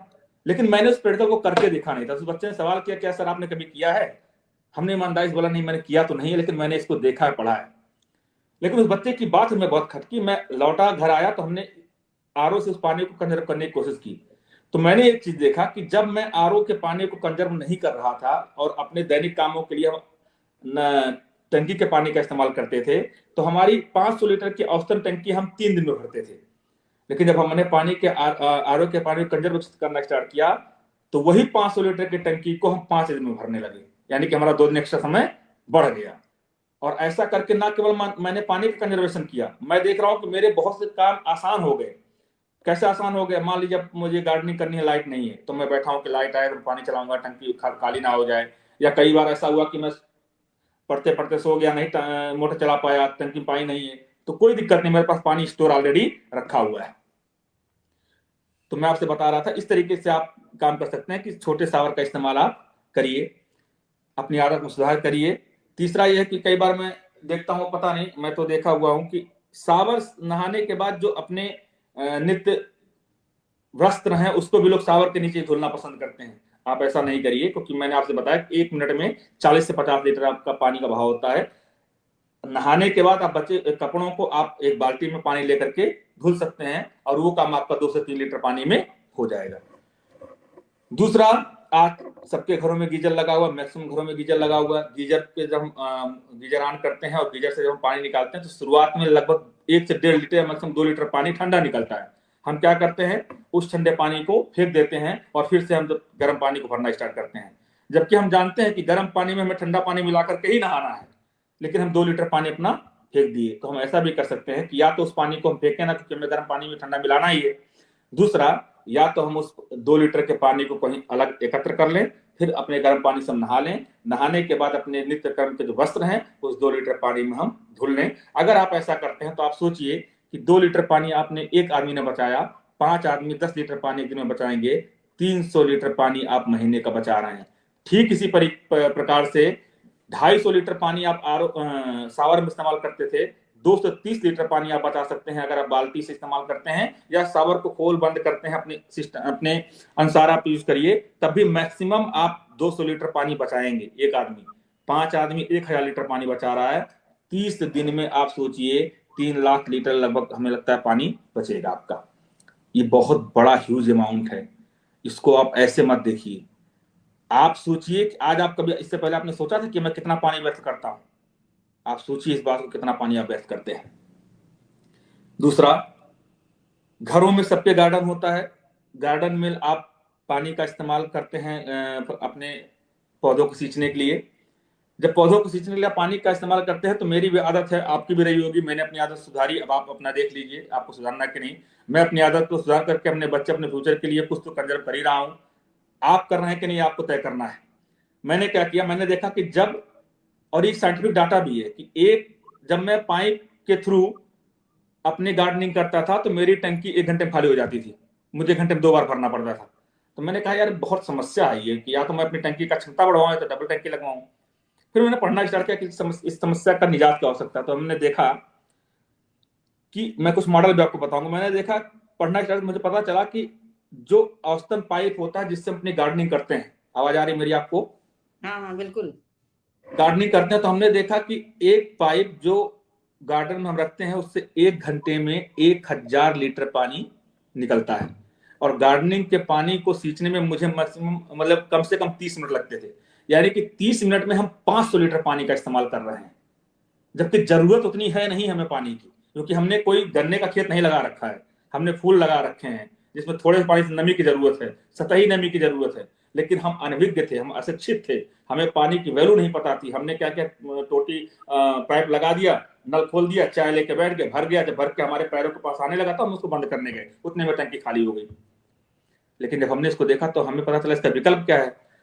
तो हमें पता चला कि 1 घंटे में अगर 1000 लीटर पानी हम पाइप से बहा रहे हैं, उसी की जगह पे अगर हम वाटर कैन आपने देखा होगा, एक डब्बा होता है, आगे हाथी के सूंड की तरह निकला होता है, उसमें छोटे छोटे छेद होते हैं। ये आपको उत्तराखंड में देखने को मिल जाएगा बागवानी में, ये आपको तमिलनाडु में देखने को मिल जाएगा। हो इन रहे जगह, हैं हाँ अपने इन आप जगहों को। पर देख, हाँ अपने हमारे यहाँ भी है, इसको आप देखने को मिल जाएगा। तो जब हमने ये देखा कि जब मैं उस केन के थ्रू पौधों पर पानी डाल रहा हूं तो 2 केन में मैं पूरी गार्डनिंग खत्म कर ले रहा हूं। 2 केन का मतलब मेरा औसतन जो केन है वो 3 लीटर का है, 6 लीटर, मैक्सिमम 10 लीटर मान लो आप। 10 लीटर पानी में मेरी पूरी गार्डनिंग हो गई, और 10 लीटर पानी के गार्डनिंग से मेरी जो फसल या गार्डनिंग की प्रोडक्टिविटी है, बागीचे की प्रोडक्टिविटी बागवानी की, वो भी बढ़ गई। पहले मैं जब पाइप से पानी डालता था तो मेरी टंकी बार बार खत्म हो गई, पानी व्यर्थ हमारा चला गया, नमी ज्यादा हो गई, कुछ पौधे हमारे सड़ गए, बेकार निकल गए। लेकिन वही जब हमने केन से स्टार्ट किया तो पानी भी हमारा कंजर्व हुआ, हमारी नमी भी बरकरार रही, और हमारे पौधों की प्रोडक्टिविटी भी क्या हो गई, बढ़ गई। तो सोचिए कि अगर मैं रोज आधे घंटे अपने गार्डन में पानी, अमूमन हर दूसरे दिन तो पानी आदमी डालता ही डालता है, जब मैंने डालना स्टार्ट किया तो मैंने देखा कि मैं एक दिन में 500 लीटर पानी का इस्तेमाल करता था, अब एक दिन में मैं 10 लीटर पानी का इस्तेमाल कर रहा हूं, मतलब 490 लीटर पानी हमने बचाया एक दिन में। अल्टरनेट डेज की अगर बात किया जाए, 2 दिन पे मैं डालता था तो उनको हाफ कर दूं तो लगभग 250 लीटर पानी हमने बचाया एक दिन में। सोचिए 250 लीटर पानी बहुत ह्यूज अमाउंट होता है। 250 लीटर पानी किसी व्यक्ति के घर के पूरे दिन के कार्यक्रम होते हैं। आप पानी का मूल्य समझना है तो 250 लीटर पानी आप राजस्थान में जाके पूछो उसकी वैल्यू क्या है। और अगर आपको ऐसे वैल्यू समझनी है तो आप समझिए बिस्लरी की 1 लीटर की बोतल 20 रुपए की है। बिस्लरी की 1 लीटर की बोतल 20 रुपए की आती है। 250 लीटर की बोतल को आप 20 से गुणा कर लीजिए, आपको उसकी वैल्यू समझ में आ जाएगी। तो कभी पानी की वैल्यू समझनी हो ना, एक्चुअल वैल्यू, तो आप मेरी मत सुनिए, मेरे डाटा को मारिए गोली किनारे करिए, आप बस बिस्लरी की बोतल लीजिए और अपने घर में व्यर्थ होने में पानी की वैल्यू लगाइए। आपको समझ में आएगा कि आपने अपने जेब से एक दिन में लगभग 50 से 60 हजार रुपया बर्बाद किया है, और आपकी गरीबी का सबसे बड़ा कारण यही है। आपको इसको समझना पड़ेगा।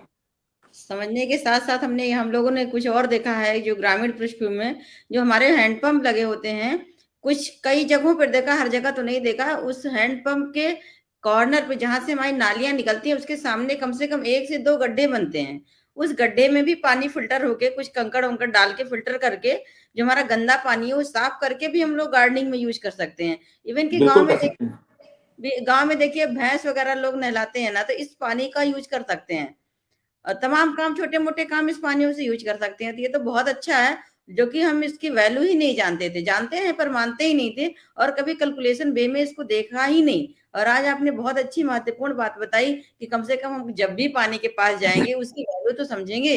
जानते हैं, हर चीज जानते हैं, लेकिन कभी इतनी गहनता के साथ उस पर विचार ही नहीं किया।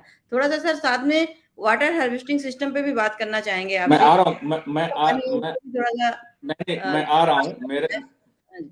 मेरे संरक्षण में 3 पॉइंट हैं, लेकिन जो सबसे अहम पॉइंट है वो दैनिक जीवन में उपयोग करने वाली चीजों की थी। मैं हमेशा एक बात मानता हूँ। मैं एक यूपीएससी का स्टूडेंट भी रहा हूँ, यूपीएससी के इंटरव्यू बहुत फेस किए, यूपीएससी की क्लास भी लेता हूँ। तो मैं बच्चों को यही सिखाता हूँ कि अगर आपको सिलेक्शन लेना है तो आपको किताबी ज्ञान से बाहर निकल करके व्यक्तिगत ज्ञान पे काम करना होगा। एक प्रशासनिक अधिकारी से इस बात की उम्मीद की जाती है कि वह किसी भी समस्या का सलूशन इस लेवल पे दे जो एक स्थानीय लेवल पर वो व्यक्ति स्वयं में उसको सुधार करके कर सके। और अगर आपको अपने समाज, देश, राष्ट्र की सुरक्षा करनी है, बदलना है, तो सबसे पहले आप अपने आप को बदल लीजिए। जिस दिन आप अपने आप को बदल लेंगे उस दिन आपके साथ आने वाली चीजें अपनी आप बदलनी स्टार्ट हो जाएंगी। एग्जाम्पल के तौर पे, अगर मैं ऐसा व्यक्ति हूं कि मैं अपने समय को खराब नहीं करता हूं, तो जाहिर सी बात है कि मेरे पास आने वाला व्यक्ति कितना भी लापरवाह हो, वो अगर मुझे 10 बजे मिलने का समय दिया है तो 10 बजे पहुंच ही जाएगा। वो अगर रोज 11 बजे से उठता है तो मुझे 10 बजे पहुंचेगा, उसको पता है कि अगर मैं 10 बजे के बाद गया तो ये मुझसे मिलेंगे नहीं। तो ऐसा क्यों हुआ? क्योंकि मैंने अपने आप को सुधारा, मुझे देख के वो सुधर गया। तो एक चैन बनती चली जाती है। इस चैन को आपको देखना पड़ेगा। जैसे मेरी संस्थान है आरजीएफ, रुद्रा ग्रुप ऑफ फाउंडेशन, तो मैंने उसका स्लोगन ही रखा हुआ कि आज की क्रांति हमारे कल के बेहतर भविष्य का निर्माण कर सकती है। क्रांति किस बात की? स्वयं को बदलने की क्रांति। मैं किसी को बदलना नहीं चाहता, मैं खुद को बदलना चाहता हूं। और मेरे खुद के बदलने की प्रक्रिया ही यही है कि मैं चाहता हूं कि आप, मुझे सुनने वाले जितने भी लोग हैं, अगर ये सोच लें कि आज से मैं व्यक्तिगत तौर पे पानी का संरक्षण करूंगा, आप समझिए आने वाले समयों में उस व्यक्ति को, मैं बाकी का तो नहीं कर सकता, लेकिन उस व्यक्ति के घर को, उस व्यक्ति की आने वाली पीढ़ी को पानी की समस्या से जूझना नहीं पड़ेगा। तो मैं आगे उन सारी प्रक्रियाओं पे आऊंगा। 2 पॉइंट मेरे और ध्यान रखना है, समय को ध्यान में रखते हुए थोड़ा सा वाटर हार्वेस्टिंग सिस्टम पे भी बात करना चाहेंगे आपसे। बस मैं आ रहा हूँ। मेरे 2 पॉइंट और बचे हुए हैं दैनिक जीवन के। एक है वॉशिंग मशीन और दूसरा है टंकी में क्या कर सकते हैं। वॉशिंग मशीन आजकल सबके घर में इस्तेमाल होता है। हम हाई फ्रिक्वेंसी का वॉशिंग मशीन का इस्तेमाल करते हैं। आजकल ऑटोमेटिक वॉशिंग मशीन आ गई है। वॉशिंग मशीन का इस्तेमाल आप करिए, बिल्कुल करना चाहिए। आज की भाग दौड़ की दुनिया में हाथ से कपड़े धुलना पॉसिबल नहीं है। कपड़ों की क्वालिटी वैसी आई है कि आप हाथ से नहीं धुल सकते। तो हमें क्या करना चाहिए? पहले तो आप ऑटोमेटिक मशीन का इस्तेमाल मत करिए, क्योंकि ऑटोमेटिक मशीन जिस काम को 1 से 1.5 घंटे में करती है, उसी को मैनुअल मशीन 20 से 25 मिनट में कर देती है, वही काम है। दूसरा, आप हाई फ्रीक्वेंसी एसी मशीन की जगह पे लो फ्रीक्वेंसी एसी मशीन का इस्तेमाल करिए। लो फ्रीक्वेंसी एसी मशीन का मतलब ये नहीं है कि उसकी क्वालिटी कमजोर है। लो फ्रीक्वेंसी एसी मशीन का मतलब ये है, लो फोर्स एसी मशीन का वॉशिंग मशीन का मतलब ये है कि वो आपके एनर्जी कंजम्पशन को क्रिएट करेगी, आपके वाटर कंजर्वेशन को क्रिएट करेगी, उसके साथ अपने मैक्सिमम आउटपुट को मेंटेन करती है। दूसरा, जो दैनिक जीवन का सबसे बेसिक काम वो आप ये कर सकते हैं कि हमारे सबके घर पर टंकी लगी है, हमने मशीन खोला, टंकी से पानी बहता रहता है। हम टंकी में अलार्म सेट कर सकते हैं कि जैसे हमारी टंकी भर जाए, हमें अलार्म आ जाए, हम अपनी टंकी को मोटर को क्या करें, बंद कर दें। ऐसा करके भी हम पानी के संरक्षण में अपनी भूमिका को सुनिश्चित कर सकते हैं। अब जल संरक्षण के लिए जो दूसरा अहम मुद्दा है वो है कृषि से संबंधित। क्योंकि मैं आपको बता दूं, कुल उपयोग होने वाले जल का 85% एग्रीकल्चर में इस्तेमाल होता है, 10% हम उद्योगों में इस्तेमाल करते हैं और 5% घरेलू कामों में हमारा इस्तेमाल होता है। एग्रीकल्चर में जो सबसे अधिक पानी का इस्तेमाल होता है वो भूमिगत जल पर हमारी डिपेंडेंसी है। तो जल संरक्षण का मतलब ही है भूमिगत जल को कंजर्व करना, संरक्षित करना, मेंटेन करके रखना। और एग्रीकल्चर में पानी की जो सबसे बड़ी उपयोगिता हमें पता है, सिंचाई में इस्तेमाल करते हैं। सिंचाई के लिए हम ट्रेडिशनल, आज तक हम क्या करते हैं, पहले जमाने में क्या था कि हमने अपने खेत में एक मिट्टी के खेत से नहर बनाई, नहर से हमने पंप सेट लगाया, पंप सेट से हमने पानी स्टार्ट किया। तो हमारे क्या होता था, पंप सेट से खेत तक पानी उस मिट्टी के बरहा, जिसको बोलते हैं गाँव में, बरहा के नाली बड़ी बड़ी होती है, उससे बहते हुए जाती हैं। इससे होता क्या था कि मिट्टी की एक नेचर होता है कि वो पानी को एब्जॉर्ब करता है। तो उस बरहे में हमारे, मान लीजिए अगर हमारे खेत से हमारे मशीन की पंप सेट की दूरी 100 मीटर है, तो 100 मीटर में कई हजार लीटर पानी भूमि एब्जॉर्ब कर लेती थी, क्योंकि जब तक वो भूमि पानी एब्जॉर्ब नहीं करती थी तब तक उसको फ्लो को मेंटेन नहीं करती थी। तो पहली समस्या ये होती थी कि पानी अन्यत्र व्यर्थ होता था, दूसरी समस्या ये ट्रेडिशनल परंपरागत सिंचाई भी होती है कि अत्यधिक पानी का रिसाव हो जाता है भूमि में। दूसरा, अत्यधिक पानी का वाष्पोत्सर्जन हो जाता है और हमें जितनी पानी की आवश्यकता होती है उससे कहीं अधिक मात्रा में पानी को बहाव के साथ खेत सींचने में इस्तेमाल करना पड़ता है। दूसरा, परंपरागत सिंचाई का जो सबसे बड़ा ड्रॉबैक है वो ये है कि कम पानी वाले क्षेत्रों के लिए ये एक तरीके से अभिशाप है और कम फसलों के लिए भी एक तरीके से अभिशाप है, क्योंकि कई बार ऐसा देखा गया हमारे खेत तो समतल होते नहीं, तो ऊंचाई वाले क्षेत्र में पानी पहुंचाने के लिए निचले क्षेत्र में पानी की संख्या अधिकतम बढ़ जाती है। इससे हमारे खेत की उर्वरता भी कम होती है, पानी का अपव्यय भी बहुत अधिक मात्रा में होता है और हमारे फसल का प्रोडक्शन भी क्या होता है, खराब हो जाता है। तो कृषि के क्षेत्र में पानी बचाने का सबसे आसान तरीका ये होता है कि हमें कुछ आधुनिक तकनीकों का और कुछ ऐसे साधनों का इस्तेमाल करना पड़ेगा सिंचाई में जिससे हमारी फसल प्रोडक्टिविटी भी बढ़ जाए। हम किसी भी चाहे सूखा प्रवण क्षेत्र हो, चाहे पहाड़ी क्षेत्र हो, चाहे ऐसे क्षेत्र हो जहां जमीन समतल नहीं है, सब जगहों पे हम सिंचाई आसानी से कर सकें, प्रोडक्टिविटी हमारी बढ़ जाए, पानी का कंजर्वेशन भी हो। ऐसे में हमने दो तकनीक का इस्तेमाल किया, जिसमें एक आपका ड्रिप इरिगेशन है, दूसरा स्प्रिंकलर इरिगेशन है, जिसको हिंदी में आप टपक सिंचाई और छिड़काव विधि कहते हैं। ये दोनों आधुनिक सिंचाई की विधियां हैं। हालांकि इन दोनों का जो प्राथमिक लागत वो ज्यादा आती है, लेकिन जब आप इनका ओवरऑल कॉस्टिंग देखेंगे, जल संरक्षण में इनकी भूमिका देखेंगे, ऐसे क्षेत्रों में भी इनके द्वारा कृषि की जा सकती है जहां पानी को नॉर्मली हम पाइप के थ्रू नहीं पहुंचा सकते, जहां हम बरहे के थ्रू नहीं पहुंचा सकते। सूखा प्रवण क्षेत्रों में भी इनसे हम खेती कर सकते हैं। और जब आप क्रॉप प्रोडक्शन में भी इनकी एक्टिविटी देखेंगे तो आपको लगेगा कि इनकी लागत कहीं ज्यादा कम है बतौर उसके कि जब हम परंपरागत कृषि करते हैं। तो हमें दो आधुनिक तकनीकें हैं, एक है आपका ड्रिप इरिगेशन, एक है आपका स्प्रिंकलर इरिगेशन। इन दोनों माध्यमों से हमें खेती के सिंचाई को करना चाहिए। इन दोनों माध्यमों से कि अगर हम एक्सप्लेन करना चाहेंगे तो बहुत लंबी क्लास हो जाएगी, इसमें बाद में कभी एक वीडियो बनाएंगे। बस आप इतना समझिए कि ड्रिप इरिगेशन में हम बूंद बूंद पानी पौधों के जड़ों पर गिराते हैं उनकी आवश्यकता के अनुसार, और स्प्रिंकलर के माध्यम से हम हवा में फव्वारों के माध्यम से हम खेतों में सिंचाई करते हैं। ड्रिप इरिगेशन के थ्रू हम कुल मिलाकर के 80% पानी को कंजर्व करते हैं, जबकि स्प्रिंकलर में हम 60 से 70% पानी की डिमांड को कम कर सकते हैं। इसका मतलब क्या है कि जहां परंपरागत कृषि सिंचाई व्यवस्था के थ्रू हम 100 लीटर में अपने खेत को सींचते हैं, वहीं ड्रिप और स्प्रिंकलर से हम औसतन 30 लीटर में अपने खेत को हम सींच लेंगे। इस प्रकार से 70 लीटर पानी को हम कंजर्व करेंगे। ये कंजर्वेशन कहीं ना कहीं हमारे भूमिगत जल को संरक्षित करेगा। इस कंजर्वेशन से हम फसल प्रोडक्टिविटी मेंटेन करेंगे। क्यों? क्योंकि जितनी जरूरत हमारे फसल के को पानी की है उतनी जरूरत हमें हो जाएगी। दूसरा, सिंचाई के लिए हम क्या कर सकते हैं कि हम रबड़ के पाइपों का इस्तेमाल कर सकते हैं। रबड़ के पाइपों के इस्तेमाल से क्या होगा कि पानी का रिसाव भी कम होगा, वाष्पोत्सर्जन भी कम होगा, और जिस क्षेत्र में जिस एरिया में हमें जितनी पानी की आवश्यकता होगी हम पाइप को उधर मूव करके खेती कर सकते हैं। तो एक ये तरीका है एग्रीकल्चर में पानी को बचाने का, पहला तो सिंचाई। दूसरा, फसल उगाने की तकनीकों का भी हमें प्रबंधन करना पड़ेगा। फसल उगाने के तकनीकों का प्रबंधन से क्या मतलब है, हमारे किसानों को इस बात के लिए प्रशिक्षित किया जाना चाहिए कि आपको कौन सी फसल उगानी है। एग्जाम्पल के तौर पे कि जिस क्षेत्र में पानी की कमी है, पानी की कमी वाले क्षेत्र में पानी उपयोग दक्षता के आधार पर फसलों का निर्धारण किया जाना चाहिए। जहां पानी की कमी है वहां उन फसलों को उगाना चाहिए जिनके वृद्धि में, जिनके विकास में, जिनके प्रोडक्शन में पानी की आपूर्ति की संख्या क्या हो, कम से कम हो। जैसे उन क्षेत्रों में ऐसी फसलें उगाना चाहिए जो बहुत अधिक उपज देने वाली हो, लेकिन उनके विकास में क्या हो, पानी की आपूर्ति कम हो।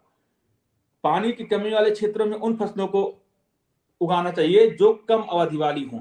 दूसरा, गहरी और लंबी जड़ें वाले पौधों को इन पानी की कमी वाले क्षेत्रों में उगाना चाहिए। अगर आप ऐसा करते हैं तो आपका न केवल फसल प्रोडक्शन भी होगा बल्कि आप जल संरक्षण में अपनी भूमिका को सुनिश्चित करेंगे। इसी से मिलता जुलता छोटा सा कॉन्सेप्ट अप्रत्यक्ष जल का, इनडायरेक्ट वाटर का, जिसको मैं आपको समझाने की कोशिश करता हूं।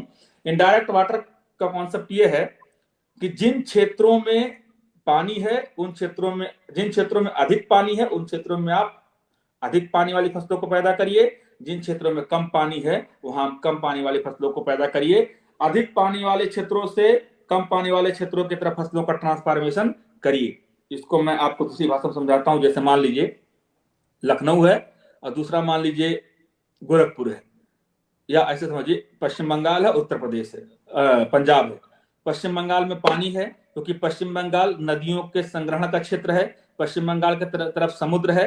पश्चिम बंगाल के तरफ मानसून के आवागमन से भी दोनों तरफ से पानी मिलता है। इसका मतलब है कि पश्चिम बंगाल में पानी की कोई आपूर्ति की कमी नहीं है। वहीं दूसरी तरफ पंजाब में मानसून आधारित वर्षा होती है। पंजाब में पानी की कमी है। पंजाब में नदियों के संजाल में पानी की कमी है। पंजाब में नदियों का संग्रहण क्षेत्र वैसे भी छोटा है। पश्चिम बंगाल की तुलना में पंजाब में पानी कम है। तो क्या करना चाहिए?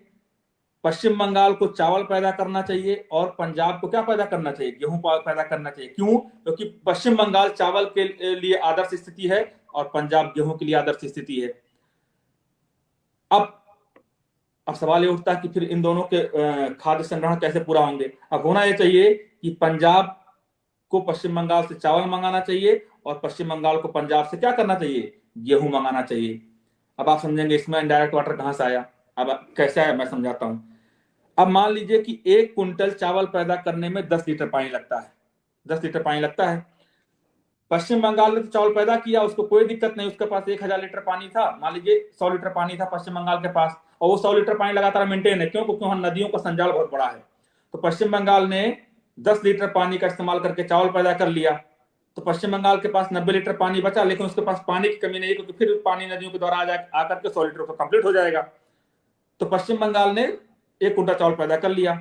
अब अगर पंजाब भी 1 कुंटल चावल पैदा करता है तो पंजाब को 10 लीटर पानी खर्च करना पड़ेगा। 10 लीटर पानी खर्च करके पंजाब ने 1 कुंटल चावल पैदा किया, और पंजाब के पास भी 100 लीटर पानी था। तो पंजाब के पास कितना बचा? 90 लीटर पानी। 90 लीटर बचा ना। अब अगर मान लीजिए कि पंजाब चावल नहीं पैदा करता तो पंजाब के पास 10 लीटर पानी बचा रहता। पंजाब अगर पश्चिम बंगाल से 1 कुंटल चावल मंगा लेता है तो देखने में तो केवल पंजाब के पास 1 कुंटल चावल आ रहा है, लेकिन सही बात यह है कि 1 कुंटल चावल मंगाने के कारण पंजाब ने 1 कुंटल चावल पैदा नहीं किया, इसलिए पंजाब ने अपने पानी को 10 लीटर पानी को भी बचा लिया। आप समझ रहे हैं ना? आप समझ रहे हैं? हमारी आवाज आ रही है? बिल्कुल बिल्कुल बिल्कुल। तो पश्चिम बंगाल से चावल मंगा करके पंजाब ने जहां 1 कुंटल चावल भी ले लिया और चावल के साथ पानी भी अपना बचा लिया, क्योंकि उसने चावल पैदा नहीं किया।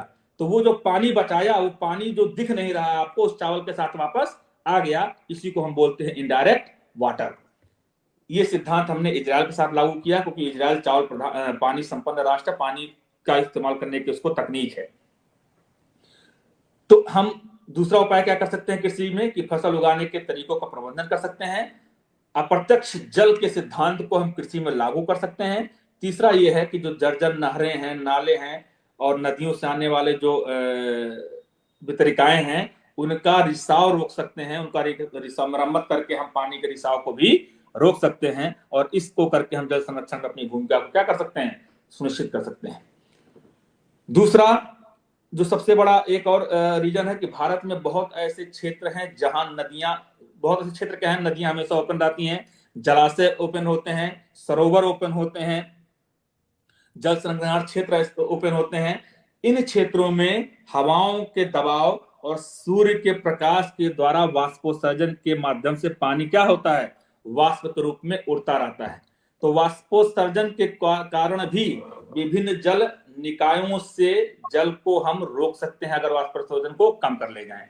क्योंकि वाष्पोत्सर्जन जैसे आप देखते होंगे ना कि गर्मियों का जब प्रारंभ होता है तो हमारे गांव के सरोवर और तालाब क्या होते हैं? पानी से लबालब होते हैं।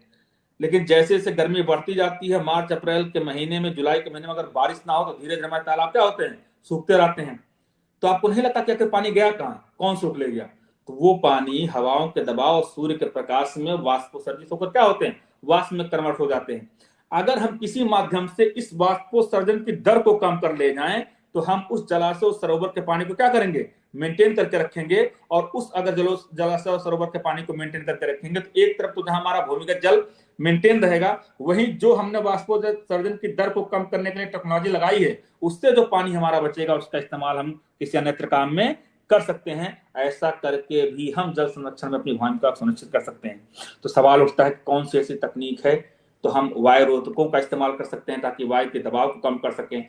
हम सौर ऊर्जा या वाष्पोत्सर्जन हेतु आने वाली ऊर्जा को भी हम क्या कर सकते हैं, किसी तरीके से डाइवर्ट करके उनको हम उस क्षेत्र से दूर कर सकते हैं। तीसरा, जो जल संग्रहण क्षेत्र है उसके क्षेत्र को भी हम कम करके वाष्पोत्सर्जन की दर को क्या कर सकते हैं, कम कर सकते हैं। अगर हम ऐसा करते हैं तो मान के चलिए कि आप वाष्पोत्सर्जन की दर को कम करके भी बहुत बड़ी मात्रा में पानी का कंजर्वेशन कर सकते हैं, पानी को अपव्यय होने से, व्यर्थ होने से बचा सकते हैं। दूसरा, हमारा जो देश है वो विविधताओं से भरा हुआ है। अगर हम अपने देश की नदी प्रणाली की बात करें तो हमारे देश में दो तरीके की नदी प्रणाली है, एक हिमालयी नदी प्रणाली है, दूसरी प्रायद्वीपीय नदी प्रणाली है। हिमालयी नदी प्रणाली को सदानीरा नदियां कहा जाता है, इसलिए क्योंकि इन नदियों में एक तरफ जहां हिमालय से पिघलने वाले ग्लेशियर से भी पानी आता है, वहीं दूसरी तरफ मानसून से भी इनको पानी मिलता है। इस प्रकार से जो ये नदियां हैं इनमें साल भर पानी बना रहता है, इसीलिए इन नदियों को सदानीरा नदियां कहा जाता है। ये साल भर प्रभावित होने वाली नदियां हैं। इन नदियों में पानी की मात्रा कम नहीं है, लेकिन वहीं दूसरी तरफ पठारी जो पर्वतीय नदियां हैं वो सिर्फ मौसम पर डिपेंड होती हैं। मौसम के मानसून के समय उसमें पानी तो बड़ी मात्रा में रहता है, लेकिन मानसून के बीतने के बाद वहां पानी की मात्रा धीरे धीरे कम होती जाती है। तो हम कुछ ऐसी तकनीक का इस्तेमाल कर सकते हैं, हम कुछ ऐसे सिद्धांत का इस्तेमाल कर सकते हैं कि अगर हम नदियों को जोड़ने की प्रक्रिया स्टार्ट कर दें, उन हिमालयी नदियों को पर्वतीय नदियों से जोड़ दें या जो धरातलीय नदियां हैं उनको सागरीय नदियों से जोड़ दें, तो हम पानी के, खासकर भारत में पानी की समस्या से निजात पा सकेंगे। और इस दिशा में प्रयास करते हुए सरकार ने नदी जोड़ो कार्यक्रम भी चलाया है, और नदी जोड़ो कार्यक्रम के तहत गोदावरी गंगा लिंक को भी बनाया गया है, कल्पक्कम जैसी नदियों को जोड़ा गया है। नदी जोड़ो परियोजना भी जल संरक्षण और भूमिगत जल को मेंटेन करने का एक बहुत बड़ा माध्यम है। क्योंकि अंतरराष्ट्रीय जल, में रिपोर्ट आपके साथ साझा करना चाहूंगा, अंतरराष्ट्रीय जल प्रबंधन ने एक रिपोर्ट बताई है, उसमें कहा गया है अंतरराष्ट्रीय जल प्रबंधन के अनुसार भारत में 2050 तक अधिकांश नदियों में जल संकट की स्थिति उत्पन्न हो सकती है। सोचिए, अगर नदियों में जल संकट की स्थिति से आपको निजात पाना है तो मानसून के समय अतिरिक्त जल जो सदानीरा नदियों और प्रायद्वीपीय नदियों के द्वारा बहते हुए अतिरिक्त जल समुद्रों में चला जाता है, उन अतिरिक्त जलों का इस्तेमाल हम क्या कर सकते हैं, इन नदियों को कनेक्ट कर सकते हैं। हम हिमालयी नदियों को प्रायद्वीपीय नदियों से कनेक्ट कर दें, धरातलीय नदियों को हम पठारी नदियों से कनेक्ट कर दें। अगर हम इस तरीके से नदियों का संजाल बनाते हैं तो नदियों, जहां अतिरिक्त नदी पानी है, जहां अतिरिक्त पानी स्टोर हो रहा है, वो समुद्रों में ना जाकर के वो पानी उन क्षेत्रों में प्रभावित होगा जहां पानी की क्या है, कमी है। ऐसा करके हम भारत को एक तरफ जहां पानी की कमी से बचा सकेंगे, वहीं कृषि के लिए हम पानी की उपलब्धता को सुनिश्चित करते हुए भारत को कृषि में आत्मनिर्भर बना सकेंगे। और तीसरी सबसे बड़ी समस्या यह है कि अगर भारत कृषि में आत्मनिर्भर बनता है तो भारत से एक तरफ जहां किसान आत्महत्या रुकेगी, क्योंकि आप देखिए, अभी मैं फिर एक रिपोर्ट आपकी बात करूंगा, एनसीआरबी यानी कि नेशनल क्राइम रिकॉर्ड ब्यूरो ने एक रिपोर्ट सबमिट की है, और उसमें कहा है कि बीते दशकों में 16,632 किसान, जिसमें से 2,369 महिलाएं हैं, इतने किसानों ने आत्महत्या की है। और इनकी आत्महत्या में कुल आत्महत्या करने वाले किसानों का 14.4% किसान वो हैं जो सूखा प्रभावित क्षेत्रों से आते हैं। तो सूखा प्रभावित क्षेत्र वही हैं जहां ना तो मानसून से वर्षा पानी कंजर्व हो रहा है, ना नदियों में पानी का संजाल बहुत अच्छा है। तो अगर हम नदी जोड़ो परियोजना को अच्छे तरीके से संचालित करते हैं, राज्य और केंद्र इस पे समन्वय स्थापित करते हैं, सदानीरा नदियों का मानसूनी नदियों से कनेक्शन जोड़ते हैं, तो पूरे भारत में हम पानी की समस्या से निजात पा सकेंगे। हम इसके माध्यम से भूमिगत जल का भी संरक्षण कर सकेंगे, उनका पुनर्भरण कर सकेंगे, किसानों के लिए, कृषि के लिए पानी को उपलब्धता को सुनिश्चित कर सकेंगे। इससे जहां एक तरफ किसान खेती का प्रोडक्शन बढ़ेगा, वहीं किसानों की इनकम जो हमने कहा था 2025 तक दुगुना करेंगे, वो भी कर सकेंगे, और किसान आत्महत्या रोकने में भी अपनी भूमिका क्या करेंगे, सुनिश्चित कर सकेंगे। आप सभी को आवाज आ रही मेरी? हाँ सर, बिल्कुल आ रही, आवाज आ रही है। दूसरा, नदियों, पूरे भारत में नदियां हैं, नदियां चाहे छोटी हो चाहे बड़ी हो, नदियों पे हम छोटे छोटे बांध बना सकते हैं जिनको चाप बांध भी कहते हैं। तो नदियों पर अगर हम छोटे छोटे बांध बना दें या नदियों पर हम छोटे छोटे जलाशय बना दें तो ये चाप बांध और ये जलाशय नदियों के पानी को कुछ देर तक ठहराव के रूप में रोके रहेंगे और ये ठहराव कहीं ना कहीं भूमिगत जल के पुनर्भरण में योगदान देंगे। दूसरा एक टपकन विधि होती है। टपकन विधि में क्या होता है कि नदियों, नहरों या पानी के बहाव वाले क्षेत्रों में, नदी बेसिनों में एक चाप बांध बनाया जाता है, जलाशय बनाया जाता है। उन जलाशयों और चाप बांध के माध्यम से, टपकन विधि के माध्यम से भूमिगत जल के स्तर को बढ़ाया जाता है। और ये अगर हम ऐसा करते हैं तो कहीं ना कहीं हम अपने जल संरक्षण में भी अपनी भूमिका क्या करेंगे, सुनिश्चित करेंगे। ये कुछ तरीके ऐसे थे जो नदियों या कृषि के माध्यम से हम पानी को संरक्षित कर सकते हैं। दूसरा,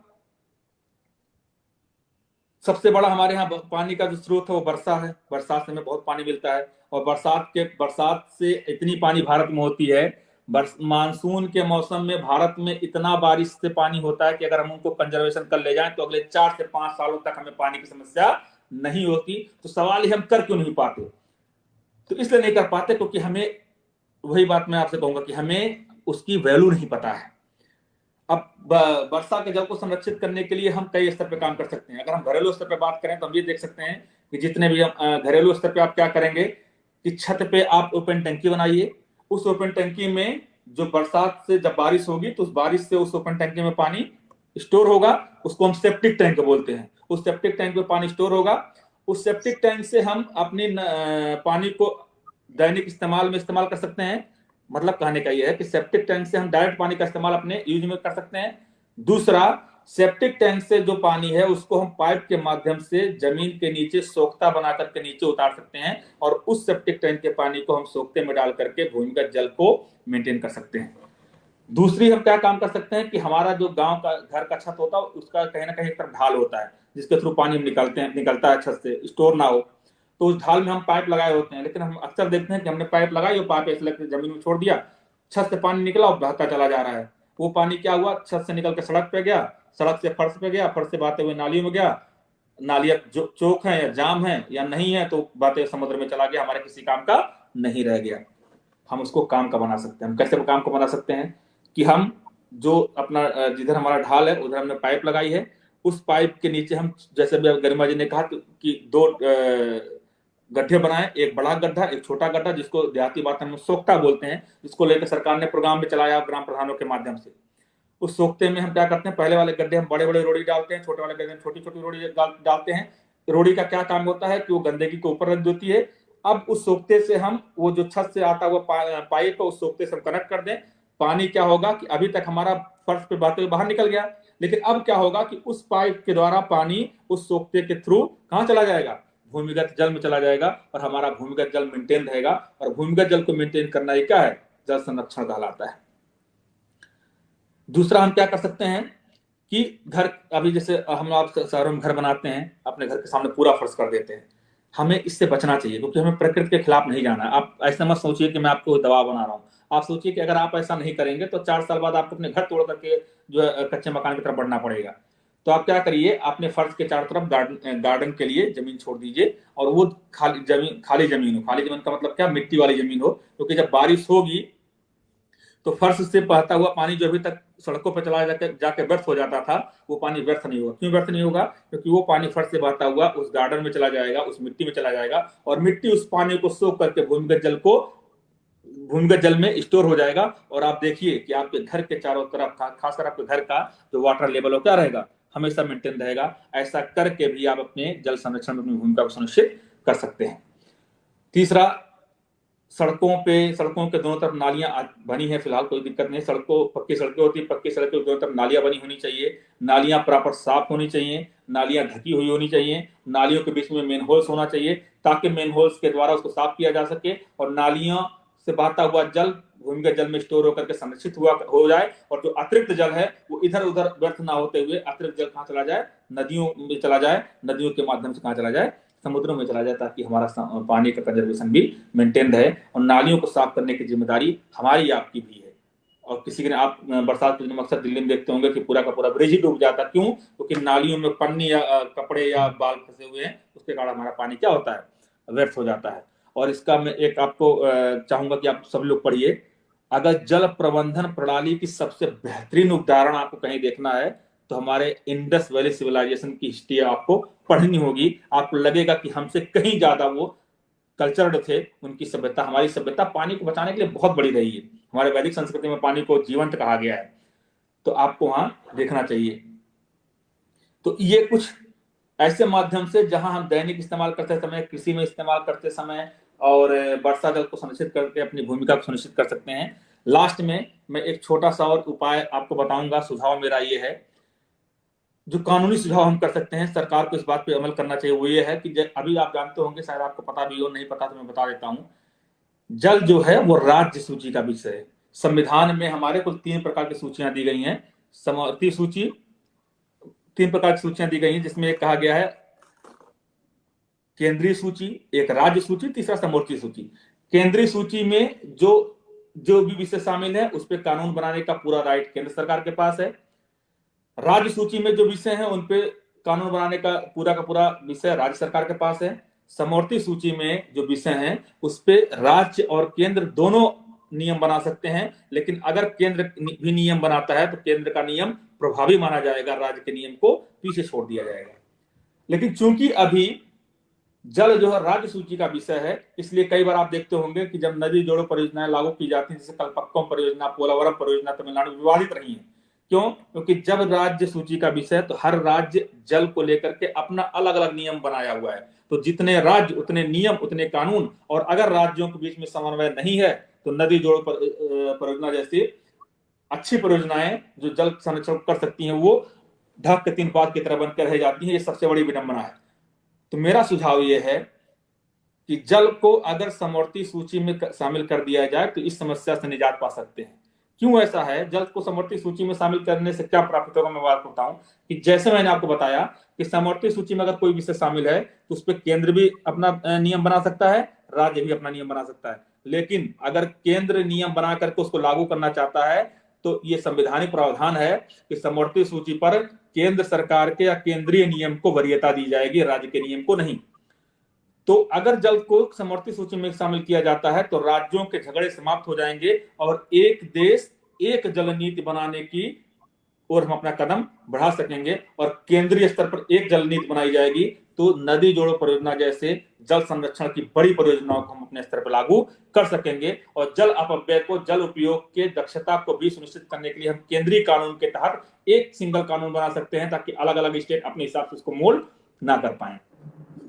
इस तरीके से हम अपने जल को सुरक्षित कर सकते हैं, इनका प्रबंधन कर सकते हैं। समय अभाव है, बार बार गरिमा जी इंडिकेट मुझे कर रही हैं, बोलने के लिए तो बहुत कुछ है मेरे पास, लेकिन मैं यहीं इसको रोकूंगा। मैं अपनी बात समाप्त करना चाहूँ इससे पहले मैं एक रिवीजन कर आपको देना चाहता हूँ कि मैं कर क्या सकता हूँ।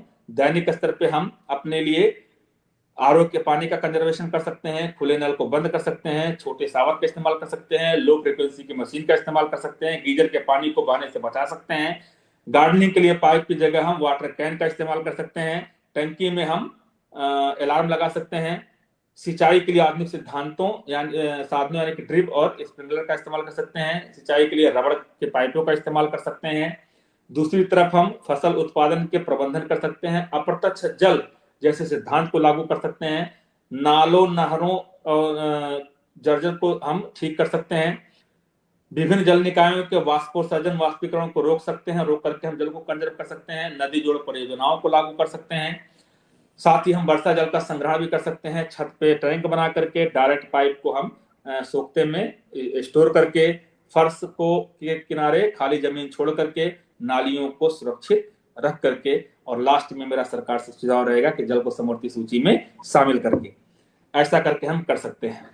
बहुत बहुत धन्यवाद सर। अभी आपके माध्यम से चर्चा हो रही थी तो आपने ये भी कहा था, अगर गांव किसी भी ग्रामीण क्षेत्र का कोई व्यक्ति अगर पानी बचाने की ऐसी कोई प्रक्रिया करता है और साथ में कोई उसका डॉक्यूमेंटेशन करता है और आपके थ्रू आप तक उसको प्रेजेंट करता है, तो आप उसको अपने आरजीएफ के थ्रू सर्टिफाई भी करना चाहेंगे, उसको सर्टिफिकेट भी देना चाहेंगे। बहुत अच्छा आपने बिल्कुल आपका मैं जो करूंगा। और अच्छा लगा ये। और साथ में जो भी आपने हम लोगों के लिए ये किया, और हमारे स्कूल के तो बच्चों ने ये सीखा कि बहुत ज्यादा मोटिवेट हुए बच्चे, और नल में अपने नल को ही आरओ बना दिया उन्होंने।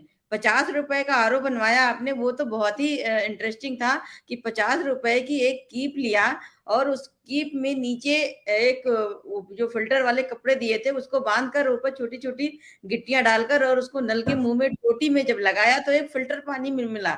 मतलब एक स्कूल में भी हम आरओ का पानी फ्री ऑफ कॉस्ट ले रहे हैं। ये ऐसा हम बहुत सारे स्कूलों को एक तरह से संदेश भी देना चाहते हैं।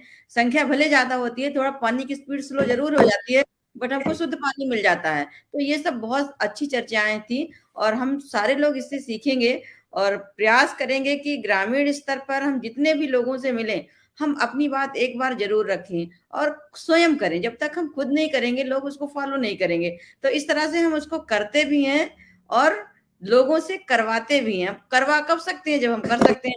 जैसे कि अभी आपने अपना बहुत सुंदर एक्सपीरियंस हम लोगों को शेयर किया, तो हमें लगता है कि जो हम करते हैं ना, वो हमारे भविष्य के लिए बहुत महत्वपूर्ण होता है। किताबों को पढ़ना तो सबको आता है, पढ़ तो लेते हैं, वही कहते हैं ना, बनी-बनाई चीज़ें जानते हैं पर मानते नहीं। लेकिन जो आपने अपने जीवन में प्रयोग किया, उसको उतारा अपने जीवन में, आपसे हम लोगों ने सीखा और हम तो एक बड़ी लावी को सिखाने के प्रयास में प्रयासरत हैं। तो बहुत-बहुत धन्यवाद। शायद अभी आप चर्चा करना भूल गए शायद। हाँ मैं राजस्थान के जो हाँ अवॉर्डी मैं थे, आप थोड़ा-सा वही मैं बताना चाहूंगा कि अगर आपको मॉडल सीखना, तो मॉडल तो बहुत हैं।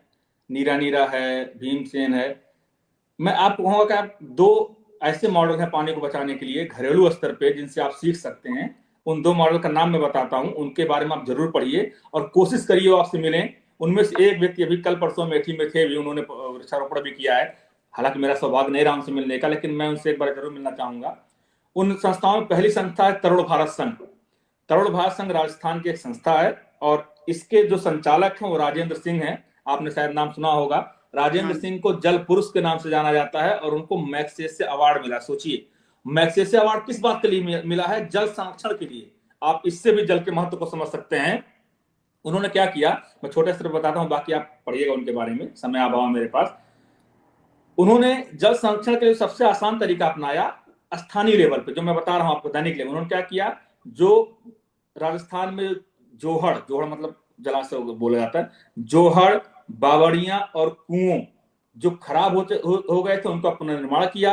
नए जोहड़, कुओं और बावड़ियों का निर्माण करवाया, लोगों को जागरूक किया और उन बरसात के पानी का वाष्पोत्सर्जन के माध्यम से, नदियों के माध्यम से, नहरों के माध्यम से वहां उन जोहड़ों में, उन बावड़ियों में, उन जलाशयों में फिर से पानी को कंजर्व करने की प्रक्रिया चलाई। और इसके चलते ये देखा गया कि राजस्थान में एक बड़ी संख्या में पानी का कंजर्वेशन की एक प्रचलन चल उठा और इसी कारण उनको क्या दिया गया है, मैग्सेसे अवार्ड दिया गया है। तो राजेंद्र सिंह के बारे में आपको पढ़ना चाहिए, तरुण संघ के बारे में पढ़ना चाहिए। दूसरी संस्था है भीमसेन। भीम संघ कर्नाटक की संस्था है, ये बच्चों की संस्था है।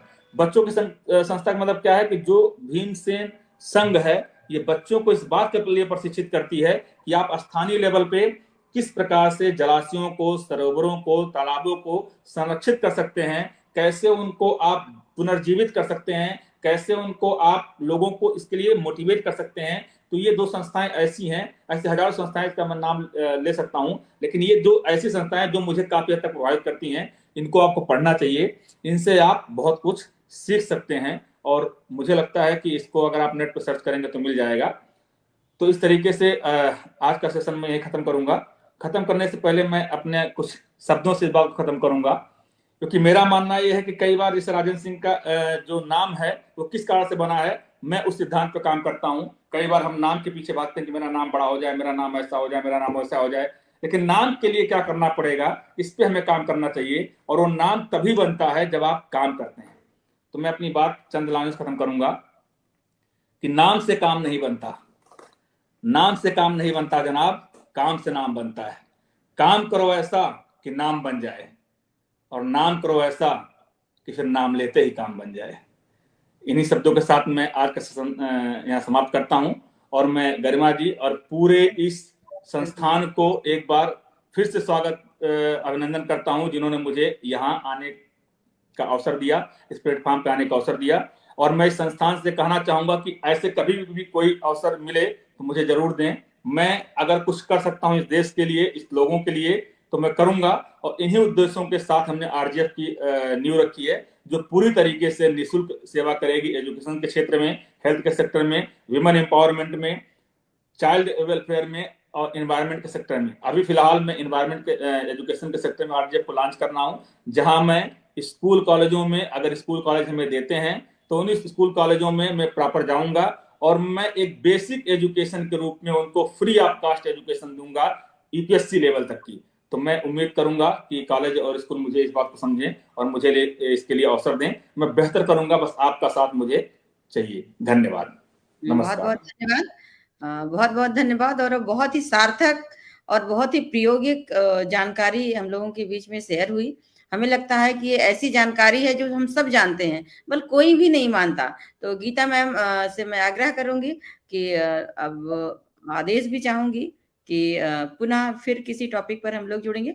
बहुत बहुत धन्यवाद आप सभी को। प्रणाम, शुभ संध्या एंड गुड नाइट।